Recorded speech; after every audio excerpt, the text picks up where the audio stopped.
to support the Meta folks who are running into basically the same thing that happened to us in the AMC and GME community, and why this is so important. And if you're a Meta listener or a Meta shareholder and you're listening to this call, you are not alone. We are with you. The retail investors of AMC and GME are with you.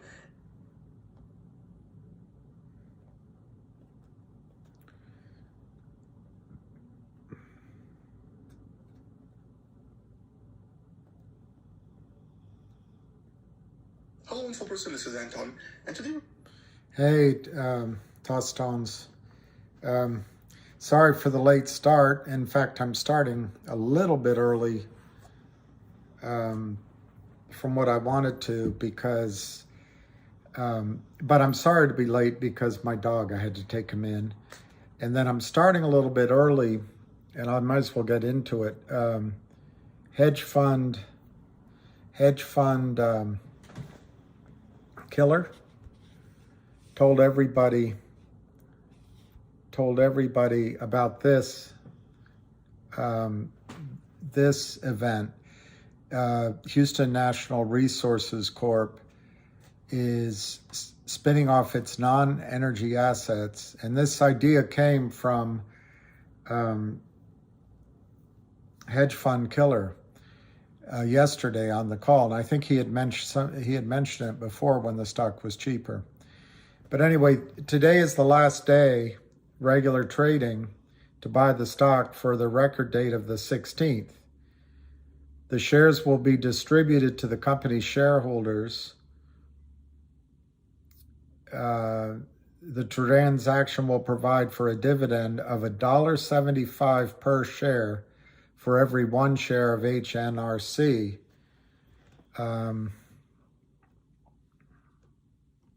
And so the next hour or so is the last time you can buy it for that. Now, I think this is a chart of HNRC. This is the chart of it for the last 2 years. And I actually think the chart doesn't look that bad. Normally, when there's a stock distribution, you would expect the share price to drop back to allow for the distribution. And so I looked at this and I said, well, where's it going to drop back to? And it doesn't look like it'll drop back, if it does at all, below 50 cents. So the stock's trading at 80 cents right now. And I wouldn't overpay for it because, as I said, once it goes ex-dividend on the 16th, it'll drop down somewhat. But I just showed you, I don't think it'll drop down much.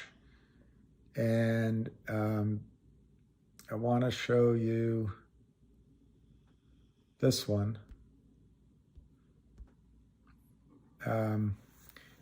HNRC updates shareholders on dividend.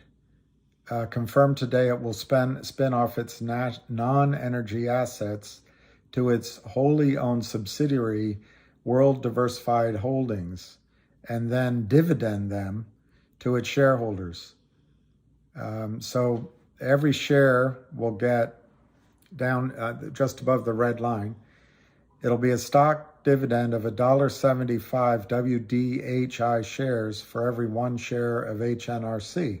Now, so I already showed you that if you pay 80 cents now, the stock could pull back to 50 cents. So I wouldn't chase it too high. And then this is saying that you're getting $1.75 worth of WDHI shares. And they could pull back. Who knows? They could pull back or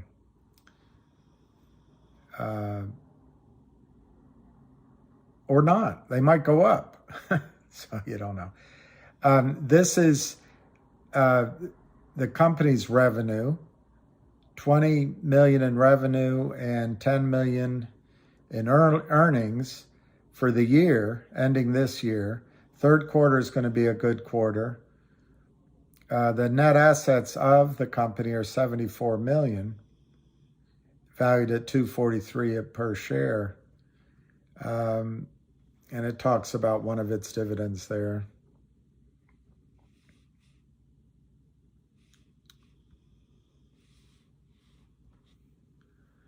And this comes out of the press release, HNR.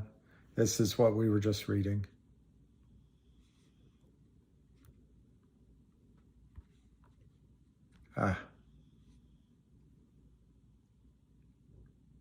So anyway, I'm not saying rush out and do it, but I am saying to the next 2 hours is the last chance to do it. This is a guy on StockTwits. When these shares hit our accounts on the 30th, you'll be so, I think he means pissed, if you sell any shares beforehand. This stock will soar when we receive our dividends, with more dividends scheduled in 2023. I'm still sitting on my, see, now he got in at 41 cents. Right now you got to pay 80 cents, so you got to bear that in mind. Anyway, this is an idea that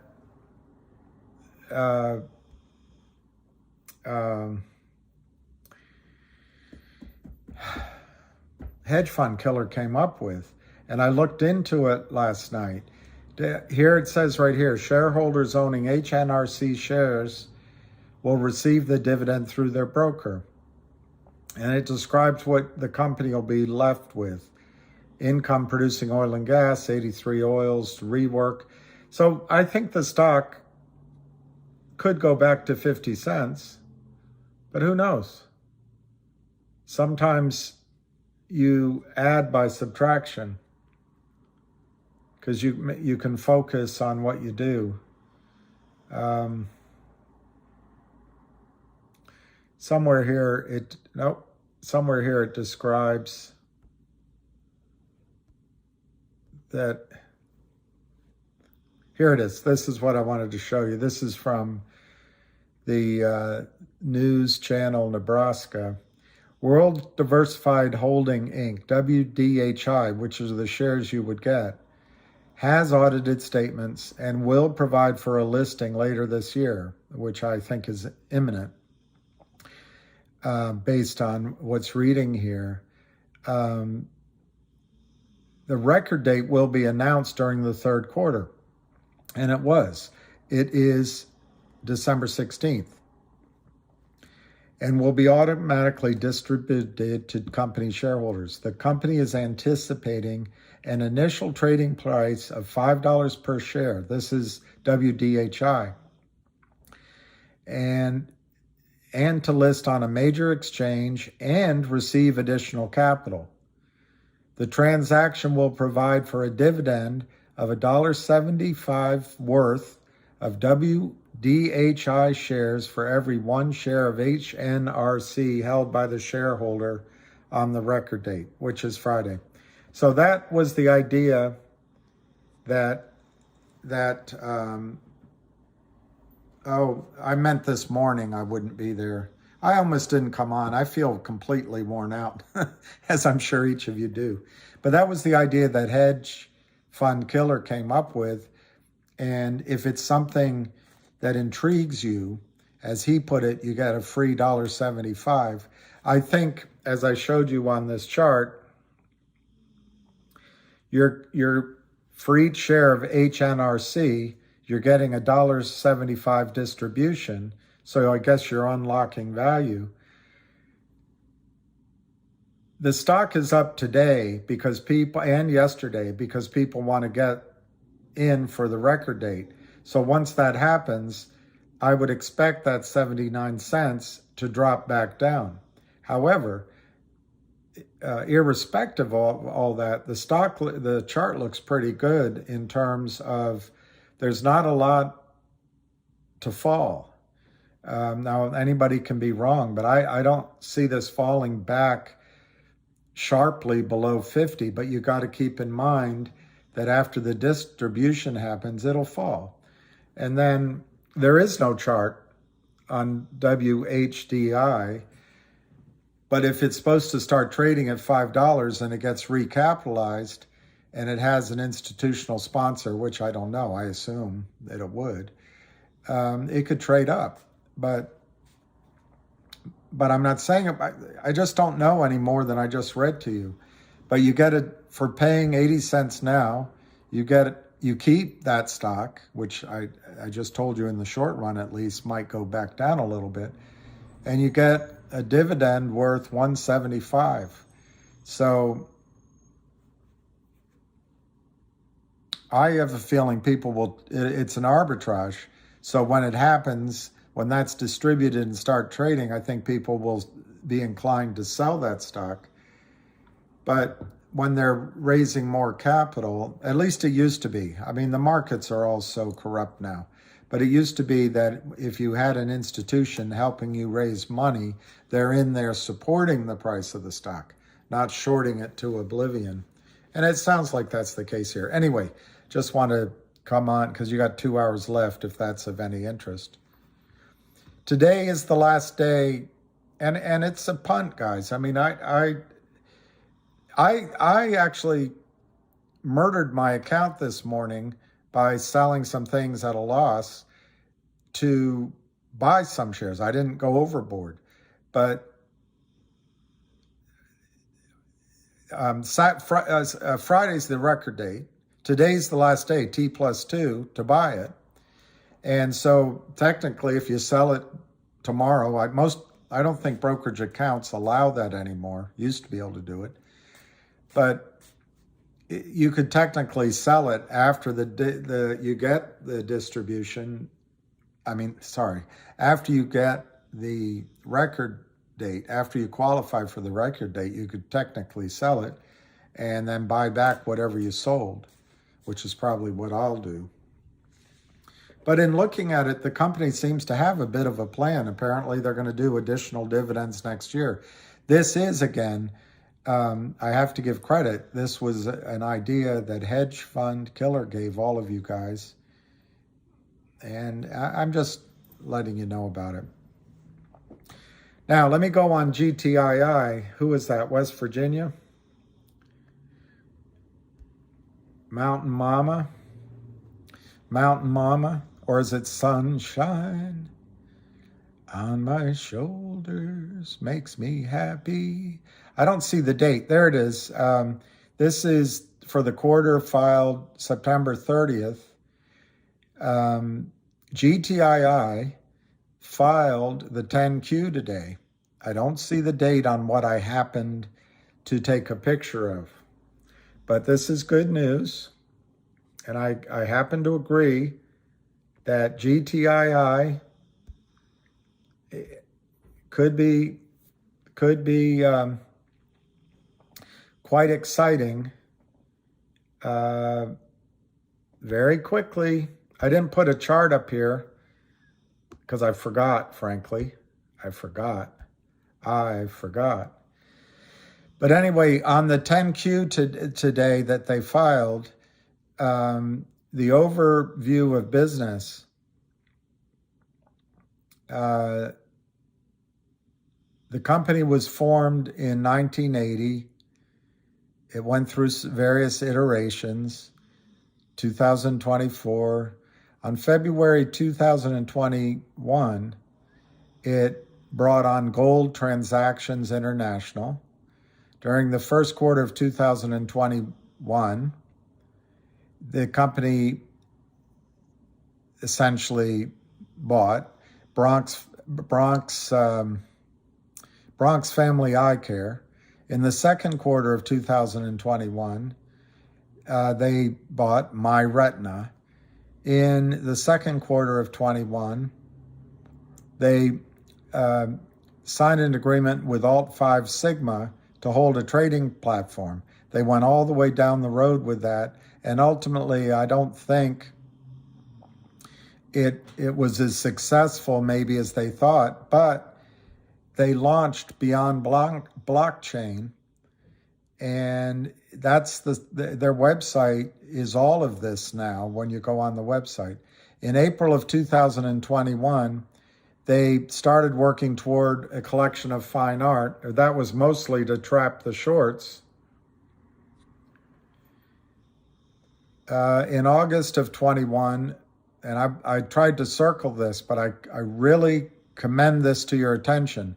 On August 23, 2021, GTII and We Super Green Energy Corp signed a binding letter agreement to engage in a merger business combination for the best interests of the shareholders of both GTII and WSGE, pursuant to which We Super Green will become a wholly owned subsidiary of GTII. The shareholders of We Super Green will become the majority shareholders of GTII, owning that amount of newly issued common of GTII to be mutually agreed upon by the parties and memorialized in a stock purchase agreement, subject to the terms and a complete audit. Sounds familiar?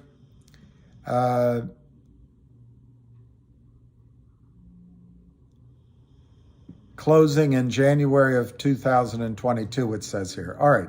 In October of 2021, they entered into an agreement with Classroom Salon, which is a state-of-the-art learning and computer teaching methodology that a lot of major colleges are using, and it's got big people behind it.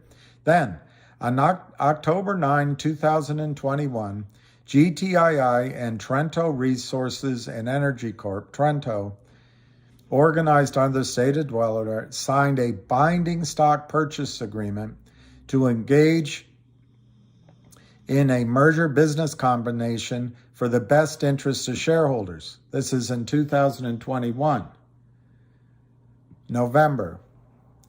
Within 6 months, if they have the funds sufficient to support a large-scale mining operations in the Trento mining project located in Chile. In addition, within 6 months subsequent to raising the money, if GTII receives independent confirmation of resources contained in the reserve report,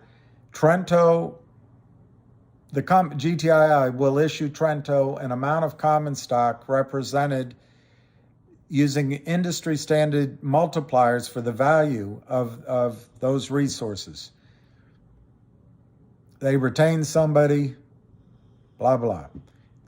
What we're talking about here is our resources, the lithium. That's November 9 of 2021. On December 18, 2021, the company entered into a membership interest purchase in Gecko, and it's part of Classroom Salon. So I'm going to just move on.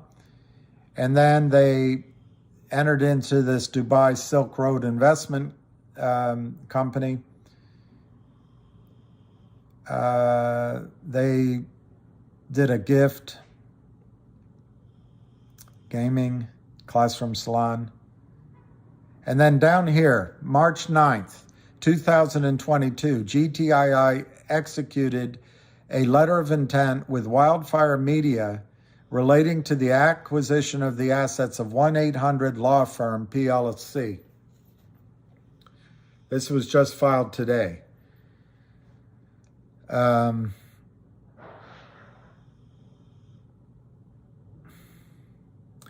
July 28th, FINRA sent a deficiency notice pursuant to some rule that FINRA follows to protect you all from dastardly CEOs while they do nothing about short selling. Basically, regarding this request to pay a dividend and change a dividend, and they answered all the questions. On July 28, FINRA declined to effectuate the company's request to pay a digital dividend to shareholders. Now, there's some people out there would say, well, the company's not doing anything about it. Well, they tried. On September 14th, the company entered into a share agreement with Wildfire Media Wildfire is a legal marketing company in the business of supporting law firms with client acquisition, blah, blah, blah. Wildfire providing without limitation, Wildfire providing GTII with audited financial statements and GTII concluding a due diligence review that's satisfactory in all respects. And I guess people get paid. Then, in the third quarter, the company and BFE shareholders continued to negotiate a settlement. It's a settlement of something. And then there's another settlement thing on the bottom. So the reason I'm showing you this just came out today. And I just want to call attention to those two large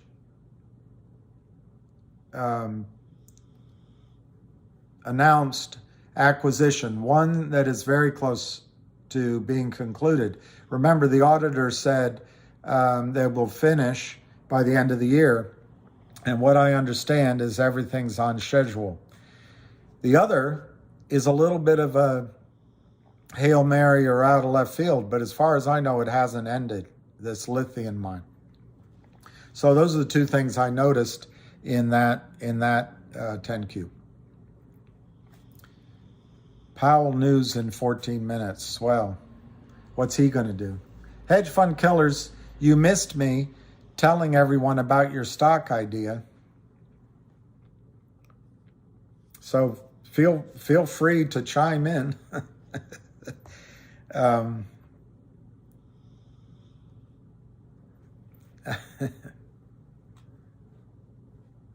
Will they kill GTII just like MMTLP to stop a short squeeze?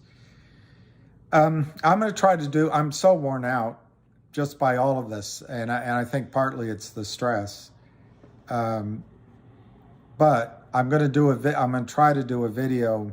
Is Ham having a call, by the way? Let me know. On GTII. But I do not believe they can kill GTII the way they killed MMTLP. Now, you saw that I did a couple of videos and I talked to you where I have really high numbers about what could happen in a settlement for MMTLP. I admit that I went high, and I think they should go high. The criminals have stripped equity from the markets, and now they're in trouble, and they want protection. Well, in a short squeeze, the number would have been massive. It could have rocked the world. So I think they should go high. But I admit my numbers are high. It's partially, I guess my point is partially twofold. I don't want everyone thinking about the low numbers. So I put out a high number, and maybe everyone involved will think in the middle. And I'm not saying I have a big impact at all. It's just putting a little spin on the ball. The other thing is, one of my purposes, no one's going to listen to me. I don't see any benefit for this going into lawsuits and going into courtrooms and going on and on and on and on. I also don't see any benefit to letting some of the brokerage firms pick off people and leaving the rest of it all hanging. I don't see any benefit of that. To me, the most logical thing, absent reopening the market, which is that's the purest solution. Just open the market for a week, see what happens. But absent that, I think the most logical solution is that the powers that be, if they can just swallow all their angers and prides, are going to settle up with the criminals and with the prime brokers and the market makers and issue shares. The benefit is it allows MMTLP to get on with its business. It allows the criminals and the prime brokers to avoid discovery. But I hope it's expensive and maybe shakes them. And it allows the regulatory bodies to say, hey, we did a good job, and the media moves on, the mainstream media moves on and focuses on whether Khloe Kardashian is as pretty as Kim Kardashian. I don't know. Whatever the media thinks important. So I don't think the story's been written yet on MMTLP. So yes, they stopped the trading, and yes, we missed an opportunity for this squeeze. But I think there's real value in those shares. There's real value in the fact that somebody done me wrong song, and they've got to pay up for it. And there's real value in the fact they need your signature. So I don't think. I hear what you're saying. Can they stop it and do what they did to MMTLP to GTII? But I don't believe, and I can be shocked, I don't believe that, not only do I not believe that MMTLP won't go to zero, I still believe that you're going to make a profit on whatever you paid for the stock. I could still be shocked by the criminality out there and the complicity of the regulatory guys. But on GTII, I'll do a video. I think GTII is a screaming buy. I can't give advice, and I'm not giving personal financial advice. But I think GTII is a screaming buy. And if you have the willingness to stay strong, and I'm not criticizing you if you don't get me wrong. I just don't know each and every one of you your situation. But GTII at 50 cents, I don't even know, I didn't look. Have they gotten it down to 45 like they said? At 50 cents is a screaming buy. The two things I just brought up on the 10Q, which that's old news. That's old news in both cases. But I think either one or both of these things getting done suddenly launches this company out of zombie land. Kurt Kramer only knows how to put companies into zombie land. That's all he knows how to do. He's a pimp. He's a drug pusher, financial pusher. You know what's going on here? And you guys, some of you are in the markets, but Wall Street conspired, I think, to make sure that the over-the-counter markets and low-price stocks are worthless, so that they have a monopoly or an oligopoly on capital formation and creating the whole process up to an IPO. It's revenue. And then they set it up so they can short all this. Short. Transaction. Interest. Charge fees. Assets under management. They did all that. And they still want it that way. But I think GTII, ignore the short squeeze. Ignore the short squeeze. Ignore it. GTII with 1-800 law firm. I don't know the metric on a law firm. 100 million in revenue. Let's use the metric of Logic should be trading 2 or 3 times turnover. All right, so let's say turnover this past year, 100 million. I don't know. We'll see we'll see the projections. The CEO says it's going to be better. I don't know how the 100 million breaks down. Is it all in 1 year, or is it spread out a little bit more? But just for the sake of a mental exercise, let's assume the law firm has 100 million a year in turnover. At 2 or 3 times revenue as a metric, and that's an assumption. That's another assumption. And you know what happens when you make an assumption? You make an ass out of you and numption. But not out of me, because I'm doing all the talking. So just as one really wag guesstimate, because I don't have nothing's published, I haven't seen it. But if it's 100 million and it's 2 or 3 times revenue valuation, that's $1 a share. And with the number of shares, that's a moving target. What's the float versus what's authorized and what's actually, I'm trying to be, conservative. Okay, that's the 1-800 law firm. What if, just Hail Mary it, 'tis the season. What if under your Christmas tree came a announcement after a year and a half of working on it, or maybe in January or February, came an announcement that said, we actually got, lo and behold, we got this Trento mining deal done.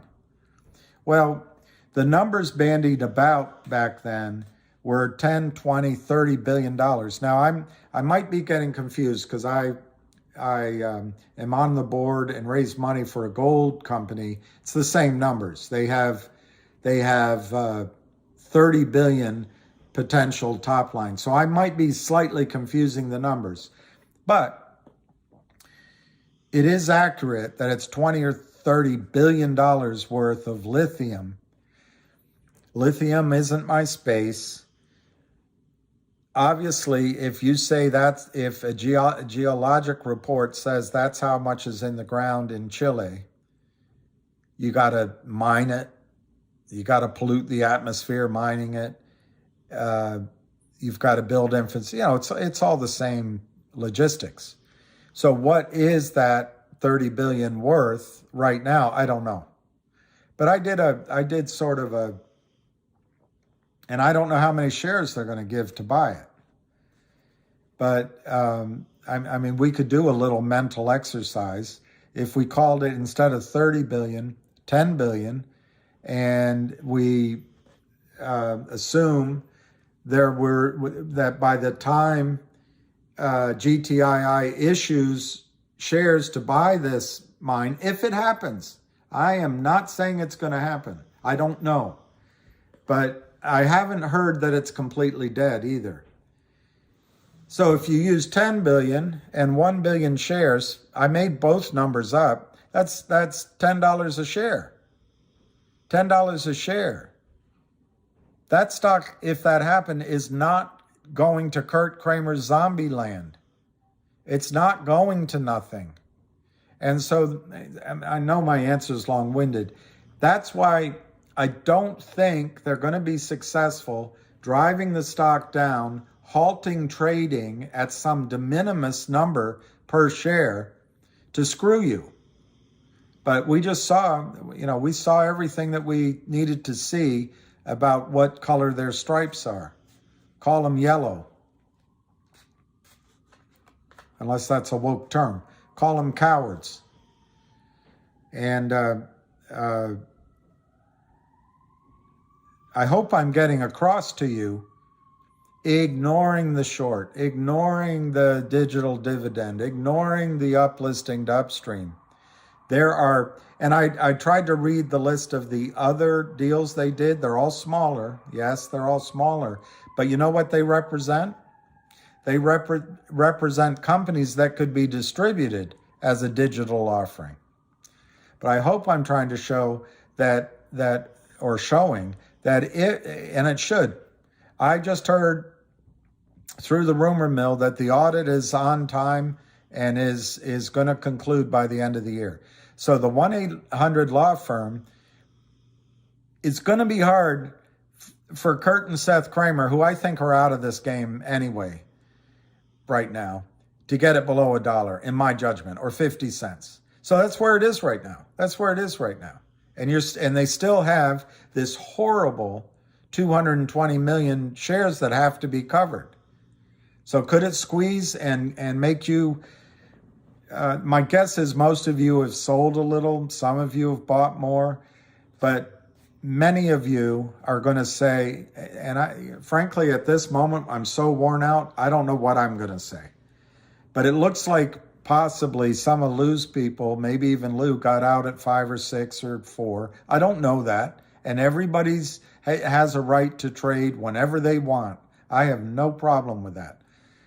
But it feels like on the way back up, a lot of people might lighten up this time. And that's the goal of the system, is to short this into such hopelessness that you go, oh my God, on the way back up, you're just glad to take your money off the table. And so many of us, because I'm including myself in being worn out, may not get those majestic heights that we expected because of our own emotions, and we don't trust it. Oh, FINRA might, and that's just a fact check. But it's okay. It's okay. They have to cover 220 million shares. There's no reason FINRA could stop a squeeze in GTII once it gets out of hand. There's no reason. There's no way. What happened with MMTLP, which no one could have foreseen, is they used an obscure ruling. Whatever induced you to keep an obscure document? I wanted to be a nurse. Who were these men? Anyway, I just don't think Kurt Kramer has any power left. I think the vicious, evil shorts joined in, but they're hit and run guys. And they're trying to get it down, 10 cents, 19 cents, 15 cents, 10 cents, just to take the spirit out of all of you. But one or both of those news announcements turns the stock into some kind of fundamental story. $1, 50 cents, $10, $5, I don't know the number, but it suddenly becomes a fundamental value. And that's what's changed even in the time since you bought it six weeks ago. Yes, I know the stock's up and now it's down. And you can blame the criminals for that. So can FINRA do to GTII what it did to MMTLP? I'm going to say on the face of it, no, it can't. Because MMTLP was distributing a dividend into a private company, and FINRA said, oh, we don't know how to handle this. But a short squeeze in GTII could start because the Kramers and other shorts are caught short, so to speak. And it might have nothing to do with the distribution, but GTII is not going to become a private company. So anyway, that's my answer. Well, key. I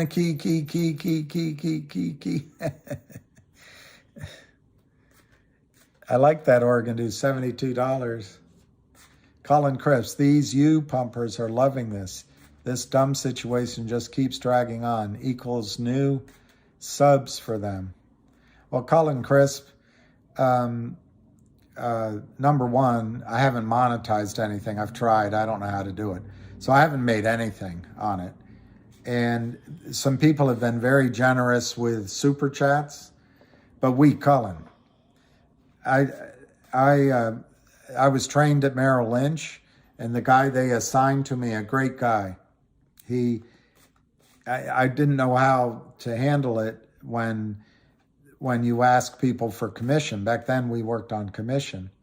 And he said, whenever a client gives you trouble over the commission, I just tell them, your commission doesn't pay my monthly country club dues. Well, I'm not going to be that arrogant. But Cullen, I don't even know what a subscriber is. I'm grateful that there's a community here. But when I started it, Cullen, there were 12 people watching, 12. And I still did it. So you can cast aspersions as to my motives, Cullen. But just remember, when you point a finger at me, there's 3 fingers pointing back at you. And I really hope, Cullen, that as you age and you think back on your life, that you're proud of the short selling and the destruction and the evil that you have committed. I hope you have some reflection at some point. And I sincerely hope karma doesn't come and get you. And I hope it goes out to the universe. The universe doesn't find you. I hope nobody does to you, Cullen, what you and your kind have done to innocent investors and companies for years. And in the space of the last 2 or 3 weeks, the patterns are all there in every stock. Manipulation and securities fraud drove these stocks down. Now, FINRA doesn't care, SEC doesn't care, but it doesn't mean that you aren't morally responsible for the wrongs and the hurt you cause. And I don't know if you'll find it in AA or Narcotics Anonymous, Gamblers Anonymous, or if you'll have to go crashing down and lose all moral compass. But when you hit bottom, which will happen, because anyone with a black soul that can do this is just playing with fire ultimately. And when you crash, I hope you have a moment to remember what you did, and I hope you can make amends for it.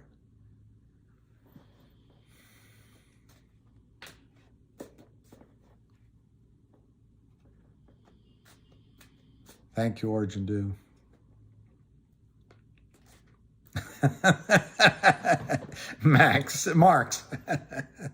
Marx, whatever it is, I'm against it. Whatever it is, I'm against it. Okay, Colin, you're an original. Oh, hang on, let's see. I might have jumped on him. He's in a. Oh, I don't even know what OG stands for. Original something. Holder here. I'm just a realist and called tricks being played a month ago.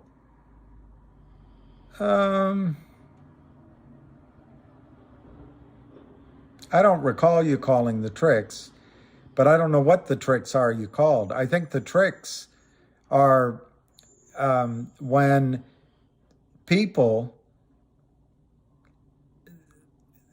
short sellers, collude and predict they're going to drive the stock down and then do red day, red day, red day, red day, red day, red day.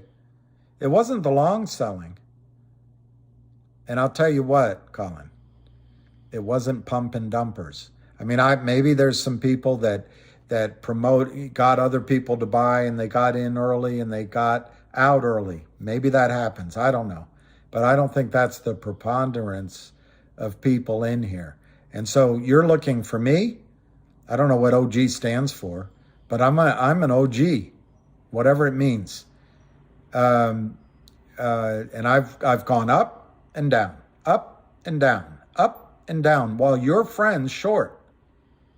And you can call it realist and calling the tricks, but I would say that on your ability to see into the future, you have advantages. Because you know what they're going to do with their computers and with their assault and breaking the law. You know it.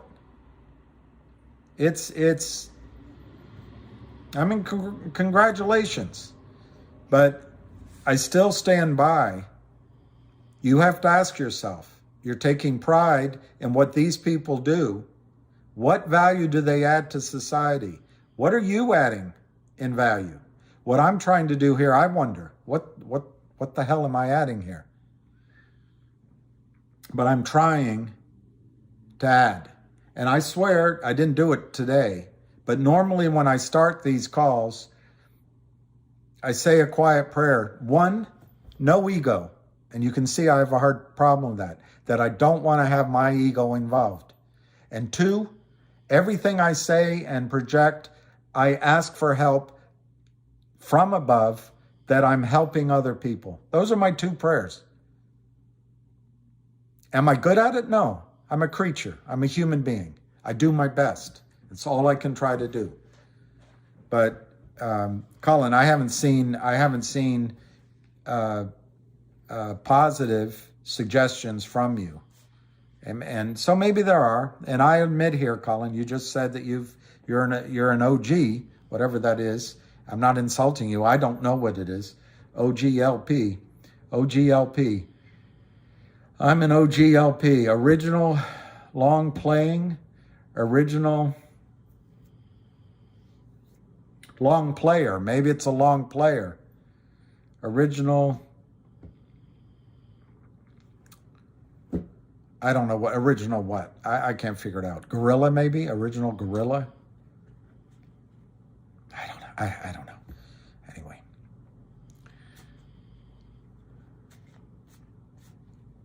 I have nothing to do with shorts and laughing my ass off. Is that your angle here for these viewers? I literally have no idea how to short a stock. I sold half my torch for profit and the rest got turned into LP. All right, Colin, well, welcome. I welcome you to the community. I owned Torchlight. I owned Torchlight, Colin. I have no idea how to short a stock. I didn't pump Torchlight. I bought it, and to my memory, I paid, I might be wrong in this, $6, $7, $8, but it went down and down and down. And I think it got down to 80 cents or something, or $1. I had losses in it on paper. Everyone in my oil and gas community was, not everyone, a few people were telling me it was going to go back to $5. In fact, we had a deal amongst ourselves. If it went to $5 by the end of the deal, we'd all fly to London and have dinner there, just for fun. But ultimately in Torchlight, it didn't go up because of short selling, abusive short selling, criminal short selling. And I won't go into politics, and I won't go into empires fighting against empires, but COVID hit. Some people benefited, some parties benefited, some countries benefited. But one industry that was hurt was oil and gas, because oil collapsed below zero. I was in London trying to get a deal done, Colin, with one of my Arab friends. I didn't get very far. This oil had recovered to around $25, $27 a barrel. And he said, oh, it's going back down. I'm like, no, blood's in the street. This is the time to buy. I just couldn't get very far. No interest at all. So, in the case of Torchlight, I did sell it at a loss. So I lost interest in Torchlight. I was mad at myself that I'd lost money. I really believed that it was going to go high. And I stopped watching it, not because I was dumping it. I stopped watching it because, frankly, I was worried it was going to go up, and I was such an idiot, I didn't get into it. It didn't stay in it. Some of my friends told me that the stock was going to merge with MMAT, and I said, that doesn't sound, what's that? It's some sort of materials company? So I dismissed it out of my native,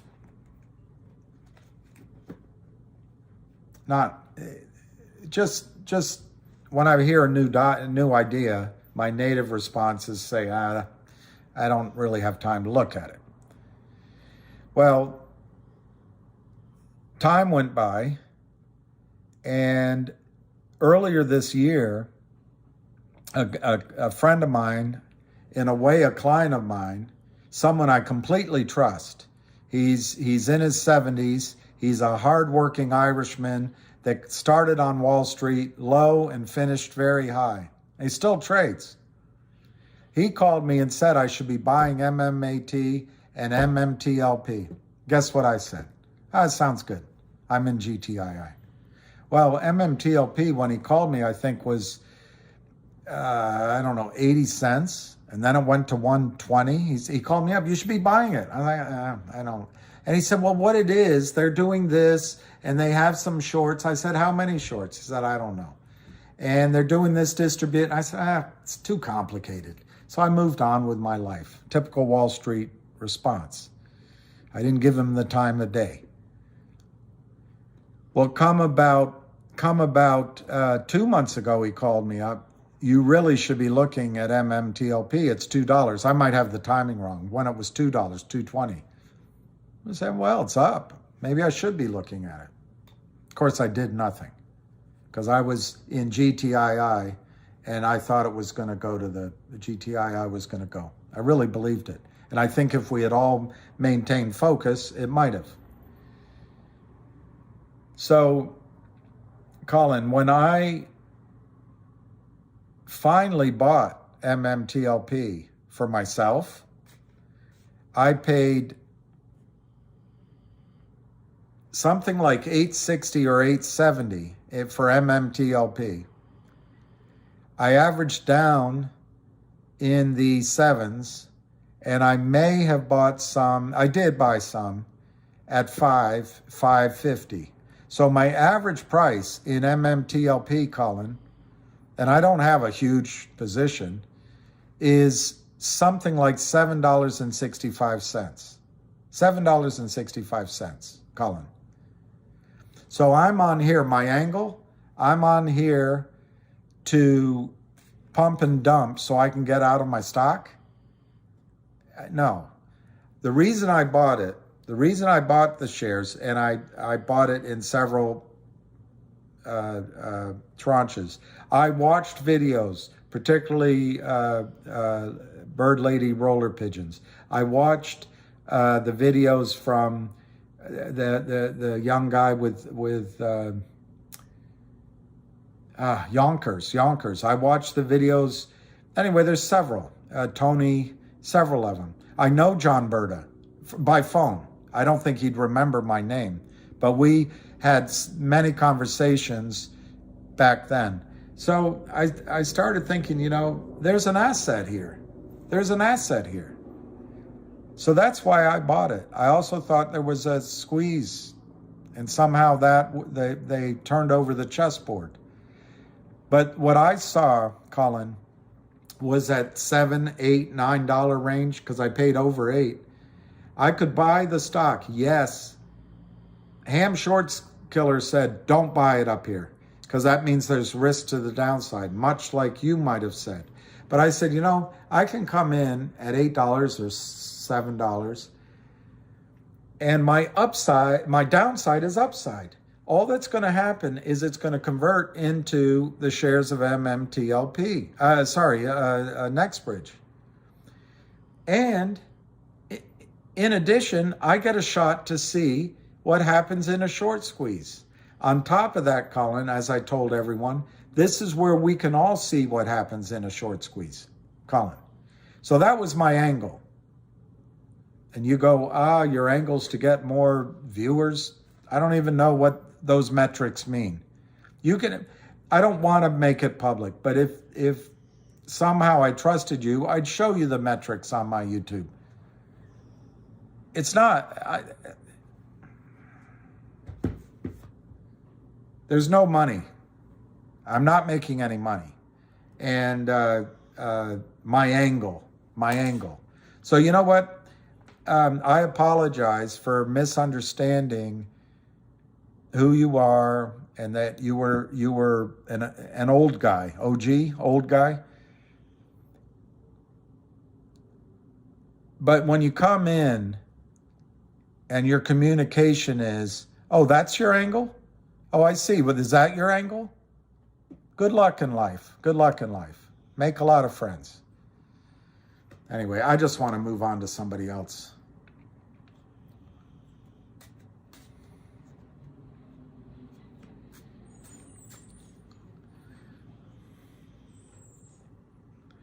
All right, you guys are great. I go off sometimes. My head is pounding.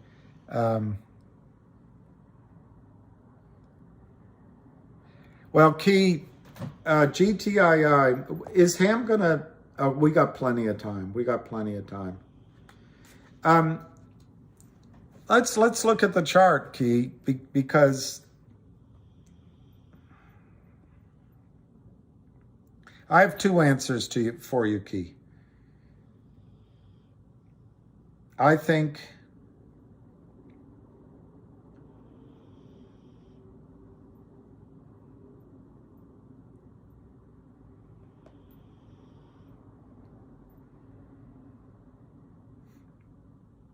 God.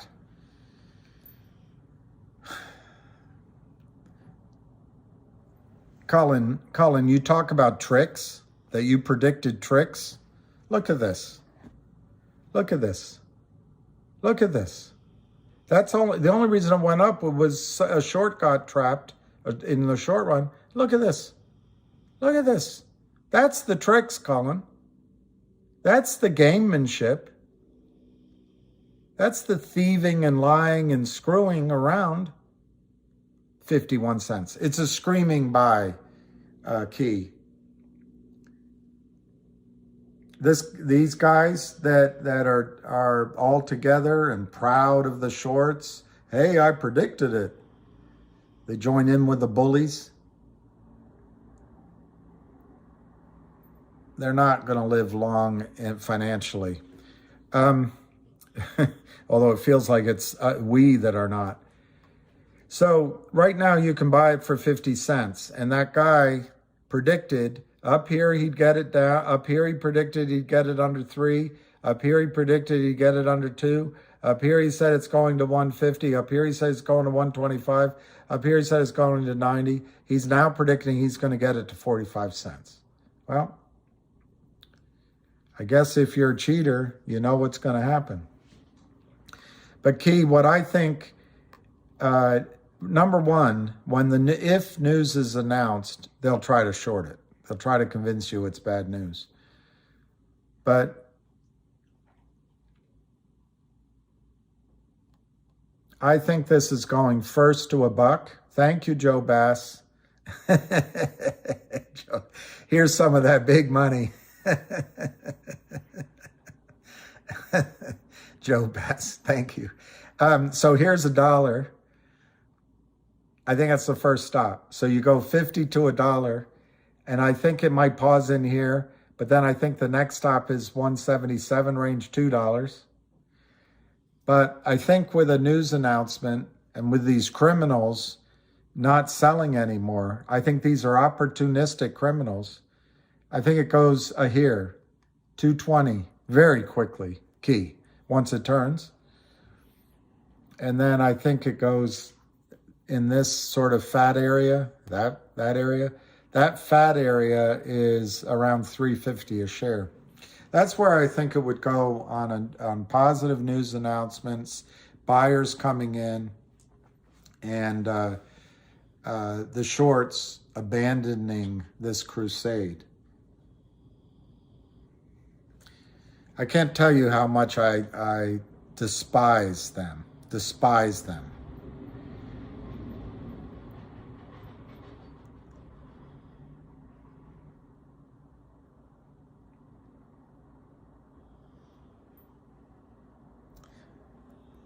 Look, Colin, this isn't a stock you were in, Colin, but this is a stock that's being destroyed. It's easy to join in on the side of they're going to win. But look at it. So it's a beautiful stock. This CEO is a hero, and it was about to break out. What they do? Falsify trades, lie, hide tickets, cross trades illegally, spoof, and they drive it down. So Colin, I don't know, I'm sure since you are an OG in Torchlight, you know what happened to MMTLP.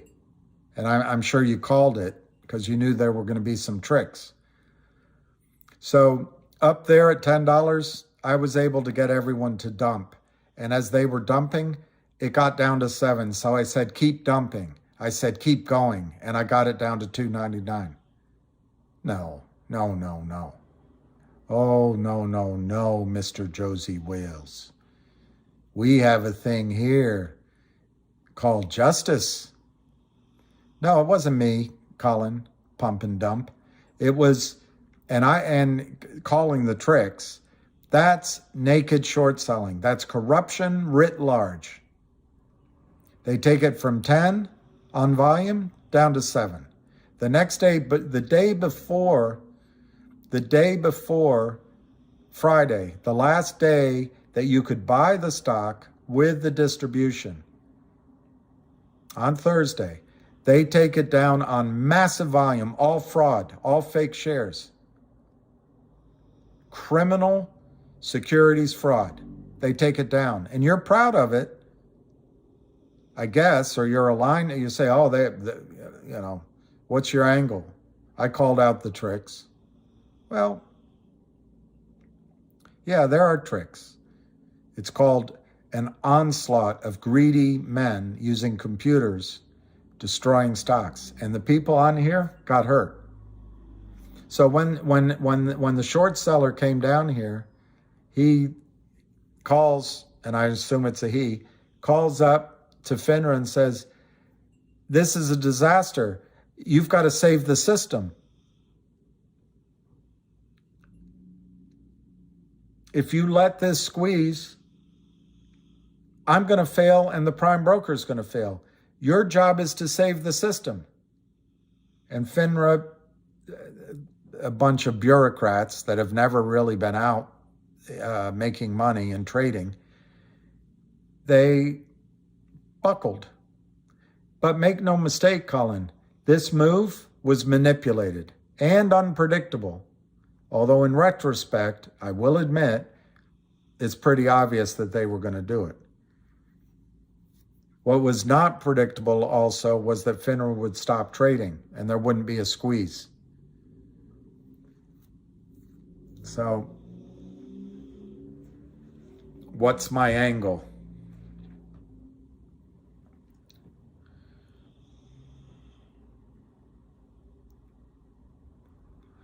All right, that's a fair opinion, Joe Bass. Colin is just angry and upset like the rest of us and does not looking for someone to blame. Well, I can understand that, actually.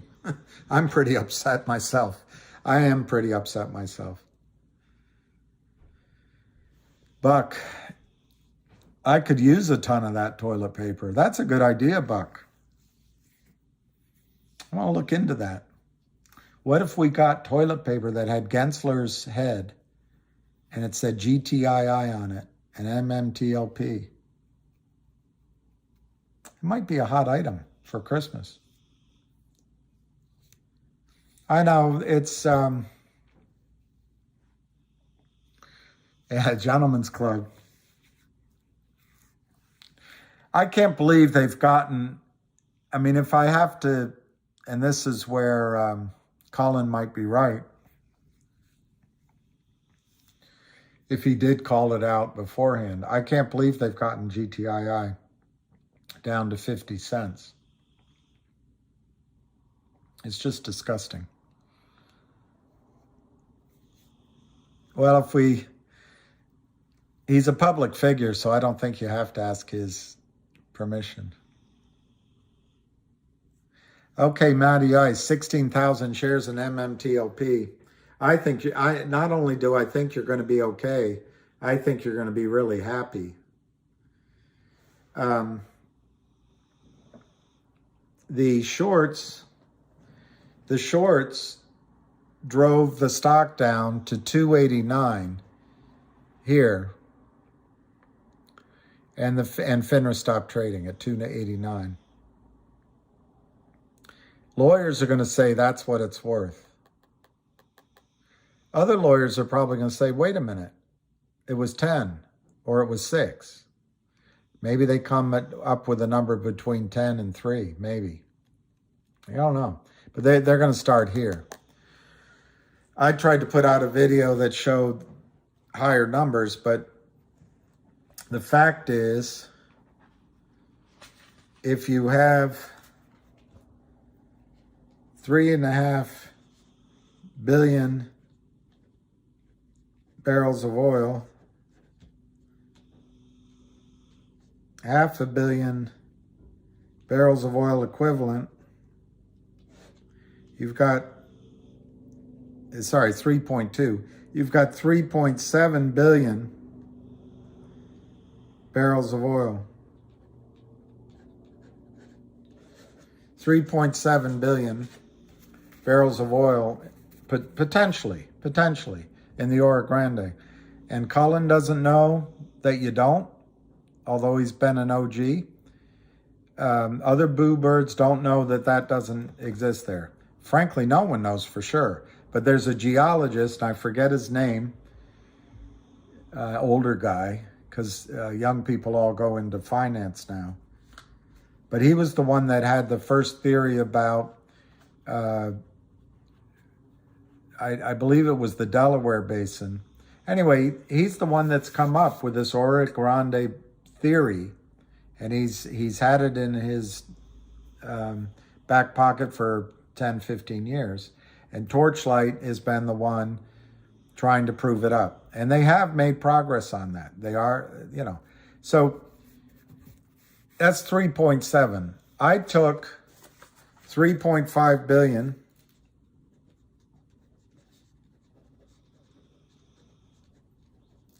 and oil right now, Matty Ice, oil right now is WTI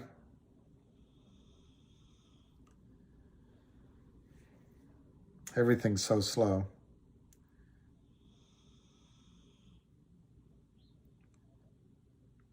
Okay, WTI right now is $77 a barrel, West Texas Intermediate. So oddly, it's pretty close to where this stuff is. So it's 77.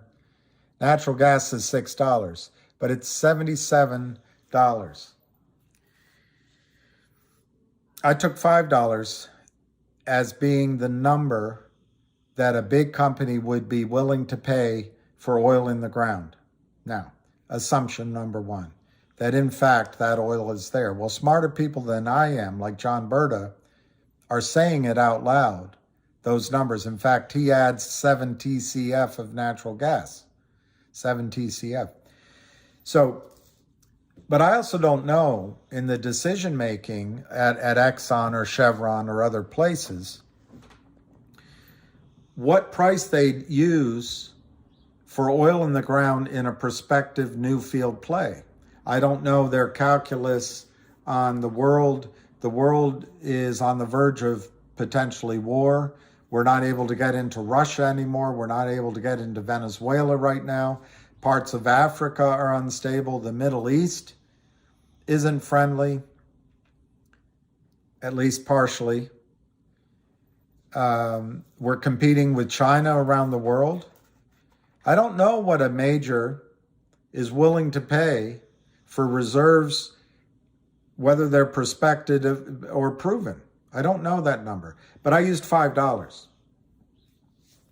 I think a good number for proven reserves, at least it used to be, would be somewhere between $20 and $30 a barrel would be paid for it. But oil prices were lower back then. So it really is a wild ass guess, Matty Ice. But if you take 3.5 billion barrels times $5,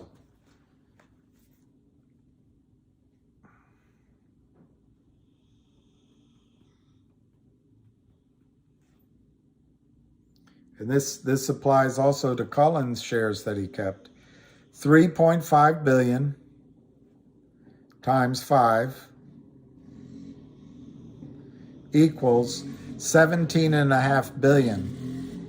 Is the value, or at least one back of the envelope value of the property there. Now remember, I left out the 7 TCF of natural gas. There's also water there.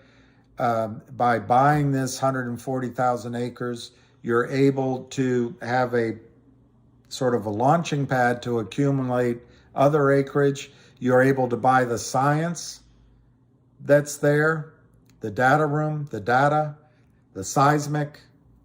So there's a lot of reasons outside of just the oil to pay up. Now, if you're an Exxon, you're not probably going to pay cash. completely. You could, because you've got a lot of cash, but you might pay stock. These are decisions that are above my pay grade, but it's $17.5 billion at $5 a share. Okay. Even Colin would agree with this. There's 165,500,000 extant shares of MMTLP. 165 million. So you divide it into that 17 billion, you got $105 a share, $106 a share. I believe I've been conservative using $5, but if you want to say, God, what's your angle, pal? You're coming on here pumping, and you're coming on here just fooling people, you YouTuber. I mean, you've seen, last thing I ever thought I'd be a YouTuber. But anyway, 105, if you want to chop that, let's say, instead of chopping it in half, let's chop it by 2/3. 2/3. So we'll multiply that by 0.333. Matty Ice. Come up with $35 a share.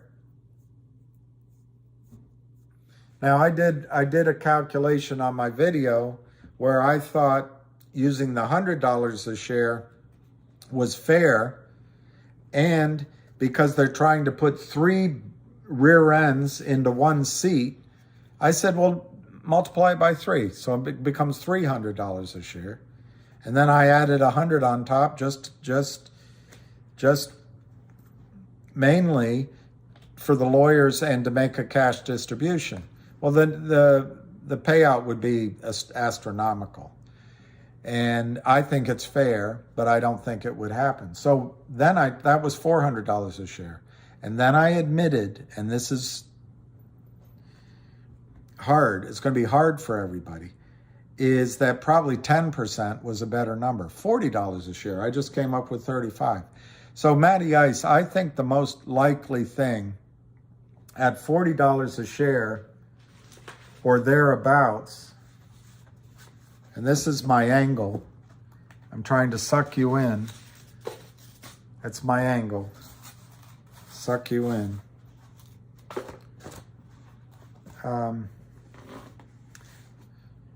Well, I can't find my little notes, but the idea would be, Matty Ice, that there's 500 million shares authorized by NextBridge. They only have 165 million out.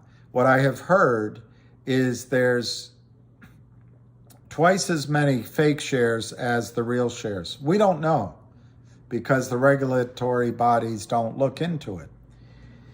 But, and it's a real coincidence, because if that's right, they shorted exactly enough shares knowing that NextBridge has authorized 500 million shares.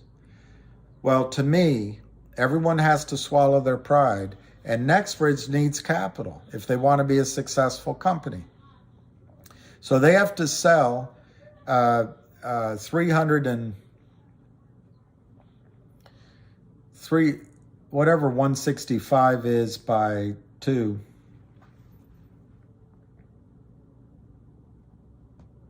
Something like 335 million. They would have to sell to the shorts and to the brokerage firms. I want to punish them, but I think it's more realistic. They're going to start at $3, and you probably paid more than $3.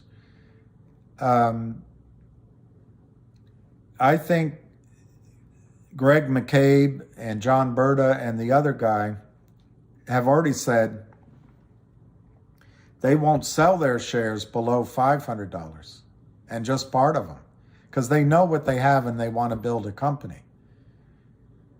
So, Matty Ice, I think you have fighting in your corner whales of a size you can't believe.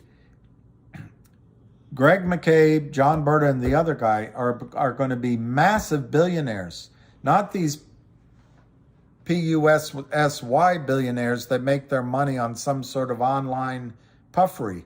This is real assets in the ground, real titans. And they're going to fight for the highest number they can get. And guess what? They're going to drag you along with them. So I just said all of that to get viewers and to get more subscriptions and just to get my whatever it is metric up.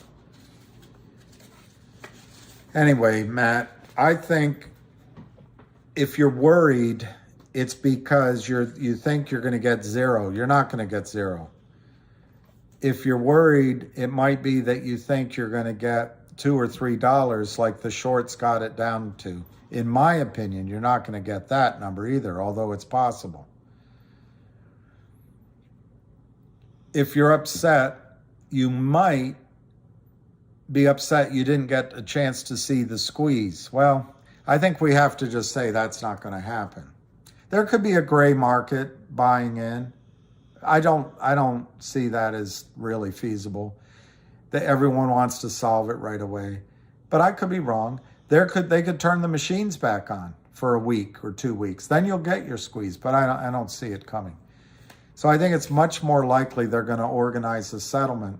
And maybe that's what you're not feeling so good about is you took the risk, you want the reward. And I think I'm with you 100%. But the regulatory bodies cheer on the shorts, kind of like some of these people on here are proud of themselves when they point out that they predicted the shorts are going to do what they did. And I have to give them credit. They've been right so far. But I think the number you're going to see driven by the whales, as I put out in my video, I think it should be 400 a share. They might ask for 500, 600. They may say, you know what? We're going to go build a company. But I think cooler heads will prevail, and I think it's going to be a number closer to, it's going to frustrate you though. At $40, I don't have the card, Matt, but Matt Ice, it was about almost $14 billion. And what I would think, the company would get the $13 billion, $14 billion in return for shares. The system the fails to deliver would settle. And you would get your shares in the new co, where you expected to get 165 millionth, you're going to get 500 million. Now, on the face of that, that's okay because you're going to go into a company that's fully financed. But to me, the promise that was given to you was that you're going to go in at the ratio that was said. So that's why I think they should go for 300 a share and add in a penalty. But if they go at 100, and I just lost my cards, but if they go at 100, it's something like 34 billion. It's cheaper than the squeeze, and it would be a massive amount of money. But Matt Ice, worst case, you're going to come in and sit in coach, sharing your one seat with two 600-pound Samoans. That's out of that book, Fear and Loathing in Las Vegas. You're going to get diluted in the number of shares, in the percentage of what you own in the company, but the company's going to be fully funded, so you'll be in a stronger position. But what I think's going to happen, of course I don't have a crystal ball, you're going to end up like this, not like this. I think it's going to end up that the company sells these shares to the short sellers. And if it's at $30 or $40, they'll have 14 billion, let's say, 13,680 is what I remember. I think the lawyers will strip $1 billion off of it. So there's there's maybe 2 billion that they can distribute to you in cash and give you shares in a company that has $10 billion worth of cash and assets to develop. I think you're going to be in a beautiful position, Matty Ice. They cannot take your right to ownership in those shares away from you. So, no, Matty, I think your 16,000 shares, just to use 16,000 shares times 12, 192 grand. Obviously, you could lose if they came in at 3. I don't think there's a chance in. Greg McCabe's not going to sign something like that. Now, if they came out at $100 a share, it's not the short squeeze, but you got 1.6 million. And I'm sitting here typing in ideas and thinking what could be. I have no idea what they're going to agree. All I do know, they have to agree. They have to cover those shares. They're trying to get 3 lard asses into 1 skinny seat. And they have to do it. So just to use $35, you'll get $560,000 either in the form of shares in a private company plus a cash distribution. And private companies are not a bad thing. You can't short a private company. But the rumors are that the Oro Grande asset has already been shopped. So it's quite possible they already have a buyer or close to having a buyer once they get through this. So you may end up in shares of, I don't know, Apache for $500,000. So anyway, Matty Ice, that's what I think. FINRA has shown they can do anything, though. It's government fiat, and I can't predict that. So there are some risks. I just thought of one thing that would be annoying as hell. They could say they were going to go back and give everyone their money back. It'd be wrong. I suppose that would be a solution, though. But no, Matty Ice. Obviously, I can't predict the future, but you're not going to lose your money. And you don't have popcorn defending you. You have 2 or 3 people that are so pissed off that McCabe put in his email, his tweet, if they come in low, he's going to say not only hell no, but hell no, and here's a lawsuit. So I think you're going to be all right. If you don't agree to the price, I don't know which one that I gave, but if you don't want to agree, what would your alternative be?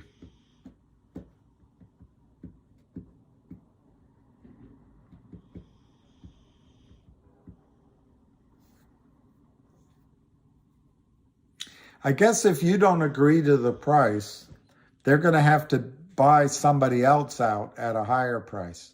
But if they all do a back room like I'm just suggesting and come up with a number, it's going to be a number that I wish I had the percentages here. There's a chart somewhere. Greg McCabe, John Berta, and the other guy, I think, have 30% or 40% of the shares. It might be less than that. But if they come to an agreement, I do not know the operating or the bylaws, the operating agreement or the bylaws of the company. But if they need 50% vote to pass it of the shareholders, by the time McCabe agrees, they'll be almost there. If it's 75% or 2/3, it might be a little more difficult. But unfortunately, this is just my opinion. I'm not a lawyer. I think if they have a shareholders vote and the majority of shareholders, whatever the rule is in the bylaws, vote for it, you're kind of stuck. You're going to get it.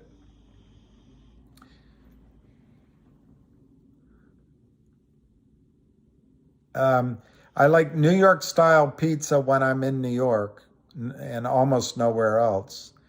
And I love Chicago style pizza when I'm at Uno's on Elm in Chicago.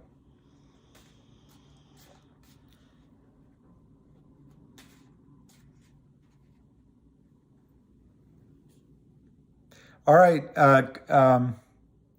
Cathal Walker. How old are you, Cathal? 23. You're in heaven. You're in heaven. If you can resist the urge to spend money, if you go back to my 3.5, let me go back to you. How many shares did you say you have? 5K. Oh, man. Oh, man. I pity the fool. I pity the fool. I envy you. All right, if you go back to the 3.5 billion barrels, I used $5, all right? If they do what I say, which I just think is inevitable, what I'm projecting is inevitable. They may posture and everybody's upset. The frustrating thing about what I'm saying, there's no justice. Nobody goes to jail, but it's what'll happen, I think. So anyway, I've already forgot your name. Let me go back. I just think you're in the best. Cathal. All right, so 3.5 billion barrels. By the way, if this company is funded, the barrels will go up as they keep drilling and get into different zones and add other acreage. But let's just stick with 3.5 billion barrels, and let's not add the MCF, and let's not change the oil price from what I just said, $77. Although I think oil in your lifetime, oil's going to go up massively. All right, so Cathal, I think you're in a great position. If you take that 3.5 billion barrels and you divide it and you multiply it and divide it, you get $106 a share at $5. If you divide that by 3, I just showed you get $35 a share times 5,000.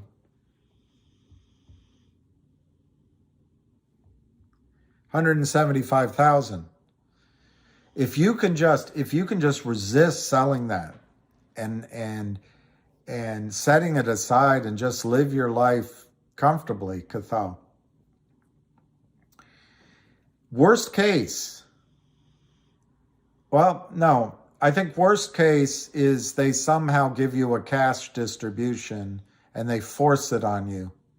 But I don't think Greg McCabe's going to allow that to happen.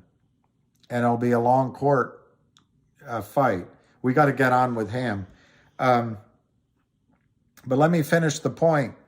If those 3.5 billion barrels go from prospective to producing at $77, and let's just say you hang on to it. You just hang on to it. This isn't necessarily what you would sell it for, but use $77. Let's knock off for the overrides and the landowner. Let's go to $50. $50. Well, that's easy.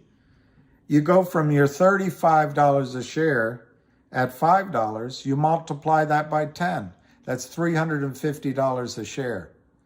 If they don't grow their asset base, if oil stays right where it is, My point to you is you just hanging in there. You might get to 350 barrels in a matter of 2 or 3 years. And if you can just hold on, I think you'll get your $1,000 a share. It'll probably take you 5, 6 years, but in a bull run in energy stocks, you could get it. Now you'll have to go through some, splits and all that. But I think, Cathar, you have an excellent chance of retiring a wealthy man. And by the time you're 23 now, by the time you're 43, I know that sounds old, but by the time they're 43, you can be independently wealthy even sooner. So I think you're in a really exciting position. Exciting as hell. All right, let's call in to Ham.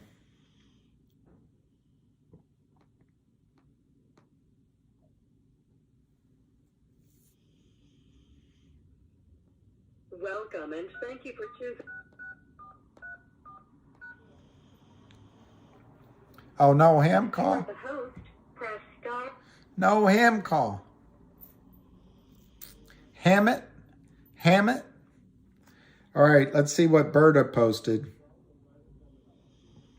So, Cuthar, I really think you're going to be, once you get through this, it's a tax-free exchange from this MMTLP to that. So you got to step up in your value without paying taxes. If you can just resist cashing out, just please resist it.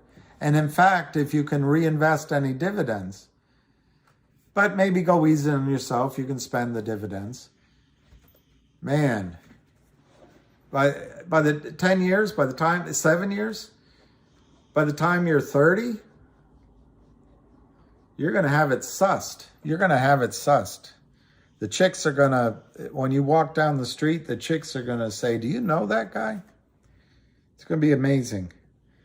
You're going to be, you have one investment that can turn out to be a terrific investment. That's my opinion. All right.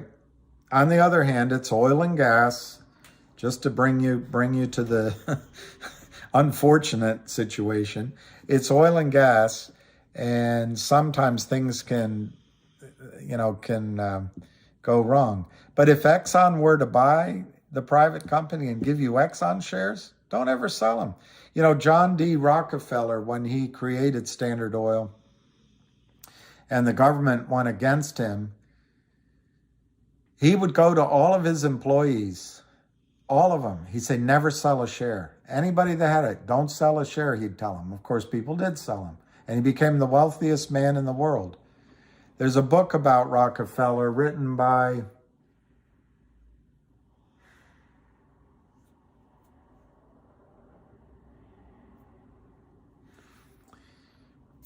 I'm not thinking of the author. The amazing thing about that book, about John D. Rockefeller, I'll look it up. When when you're reading and you see a big word you don't understand, it trips your eyes. In that book, you'd see one of those words and you'd never see it again in 700 pages. His vocabulary was so big, he'd use one word once in the entire book. But anyway, it was his recommendation, don't ever sell a share. And all the spinoffs, don't ever sell a share. People that listened to him got really rich.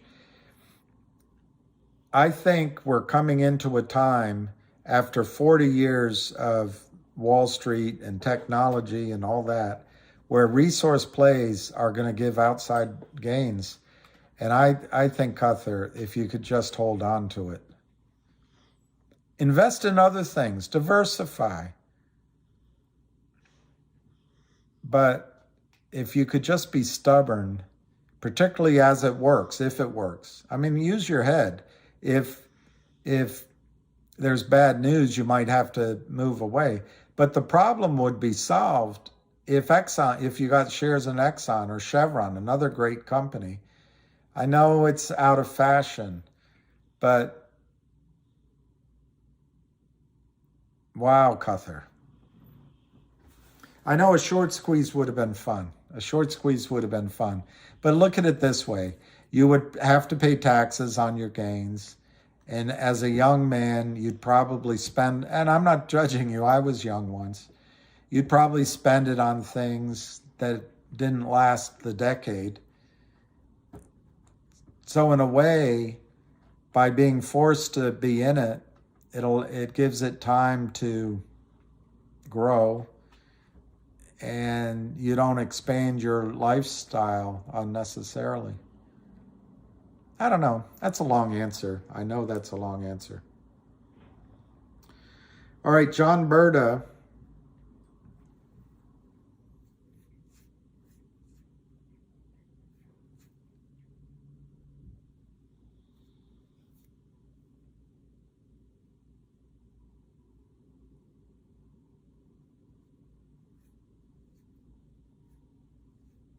I don't know. Meta summarized it better than I did on John Berta's site, Meta Support Channel.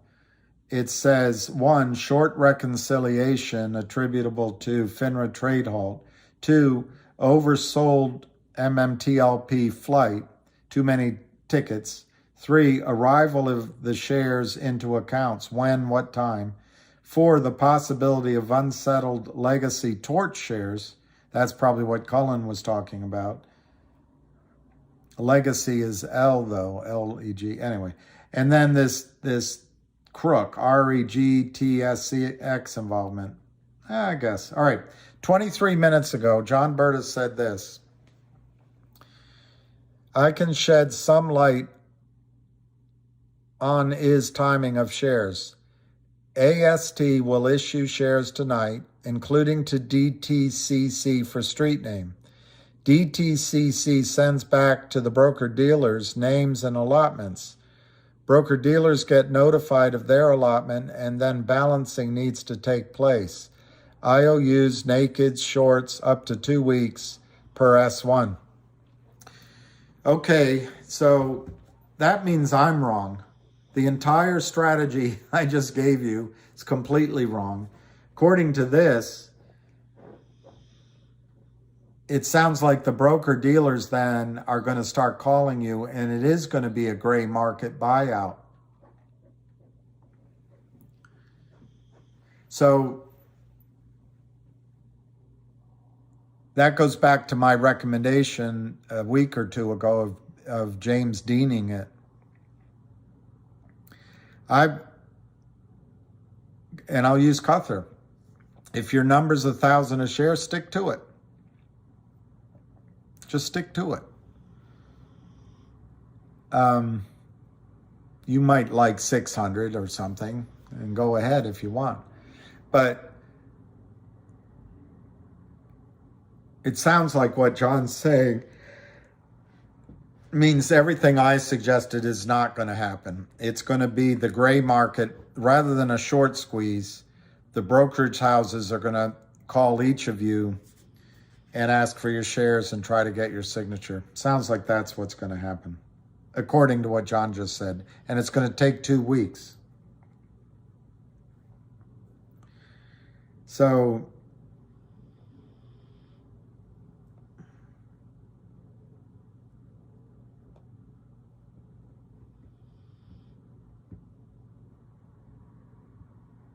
Tom A. Hawk says, smoke and mirrors for 2 weeks, trying to ditch everything over 165 million.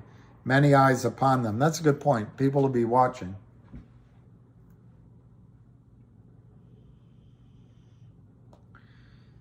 So it's a little embarrassing. I don't think my scenario is going to happen, according to John. And he would know. Remember, I said 1 is they could ignore it. 2, they could go into the gray market, or my solution, number 3. So it looks like it's going to go into the gray market. I'll read it again.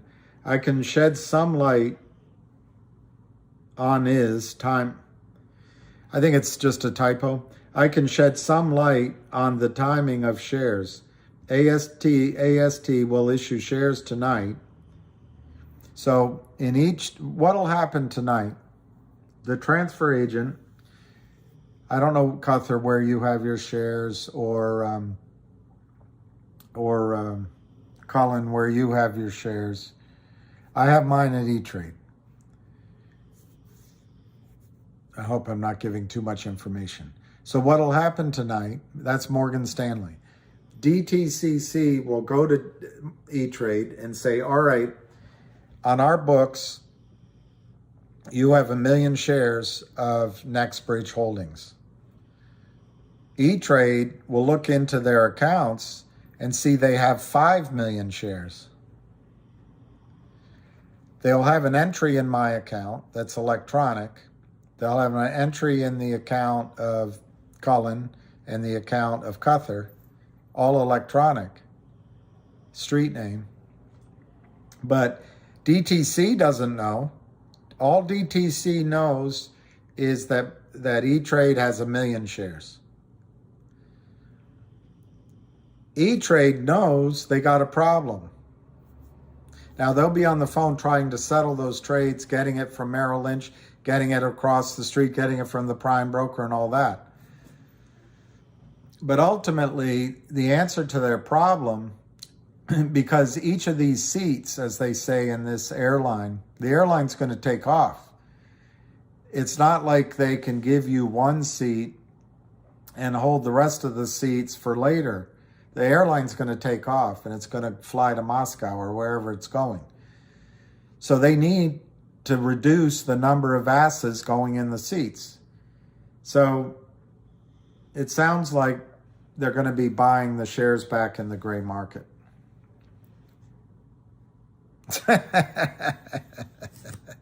If they don't give me 3,500, you'll go down to 3,499.99. A lot of people will say it sell at low prices. You know what happens? And it happens to me too, guys. I'm not, when I say these things, I'm not better than anyone else. But what happens,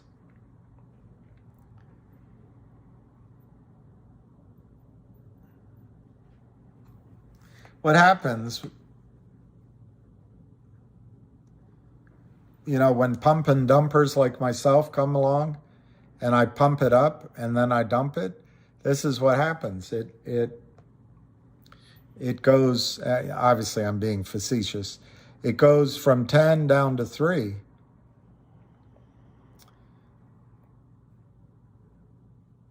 And it makes you go, God, I just want my money back. This is too painful.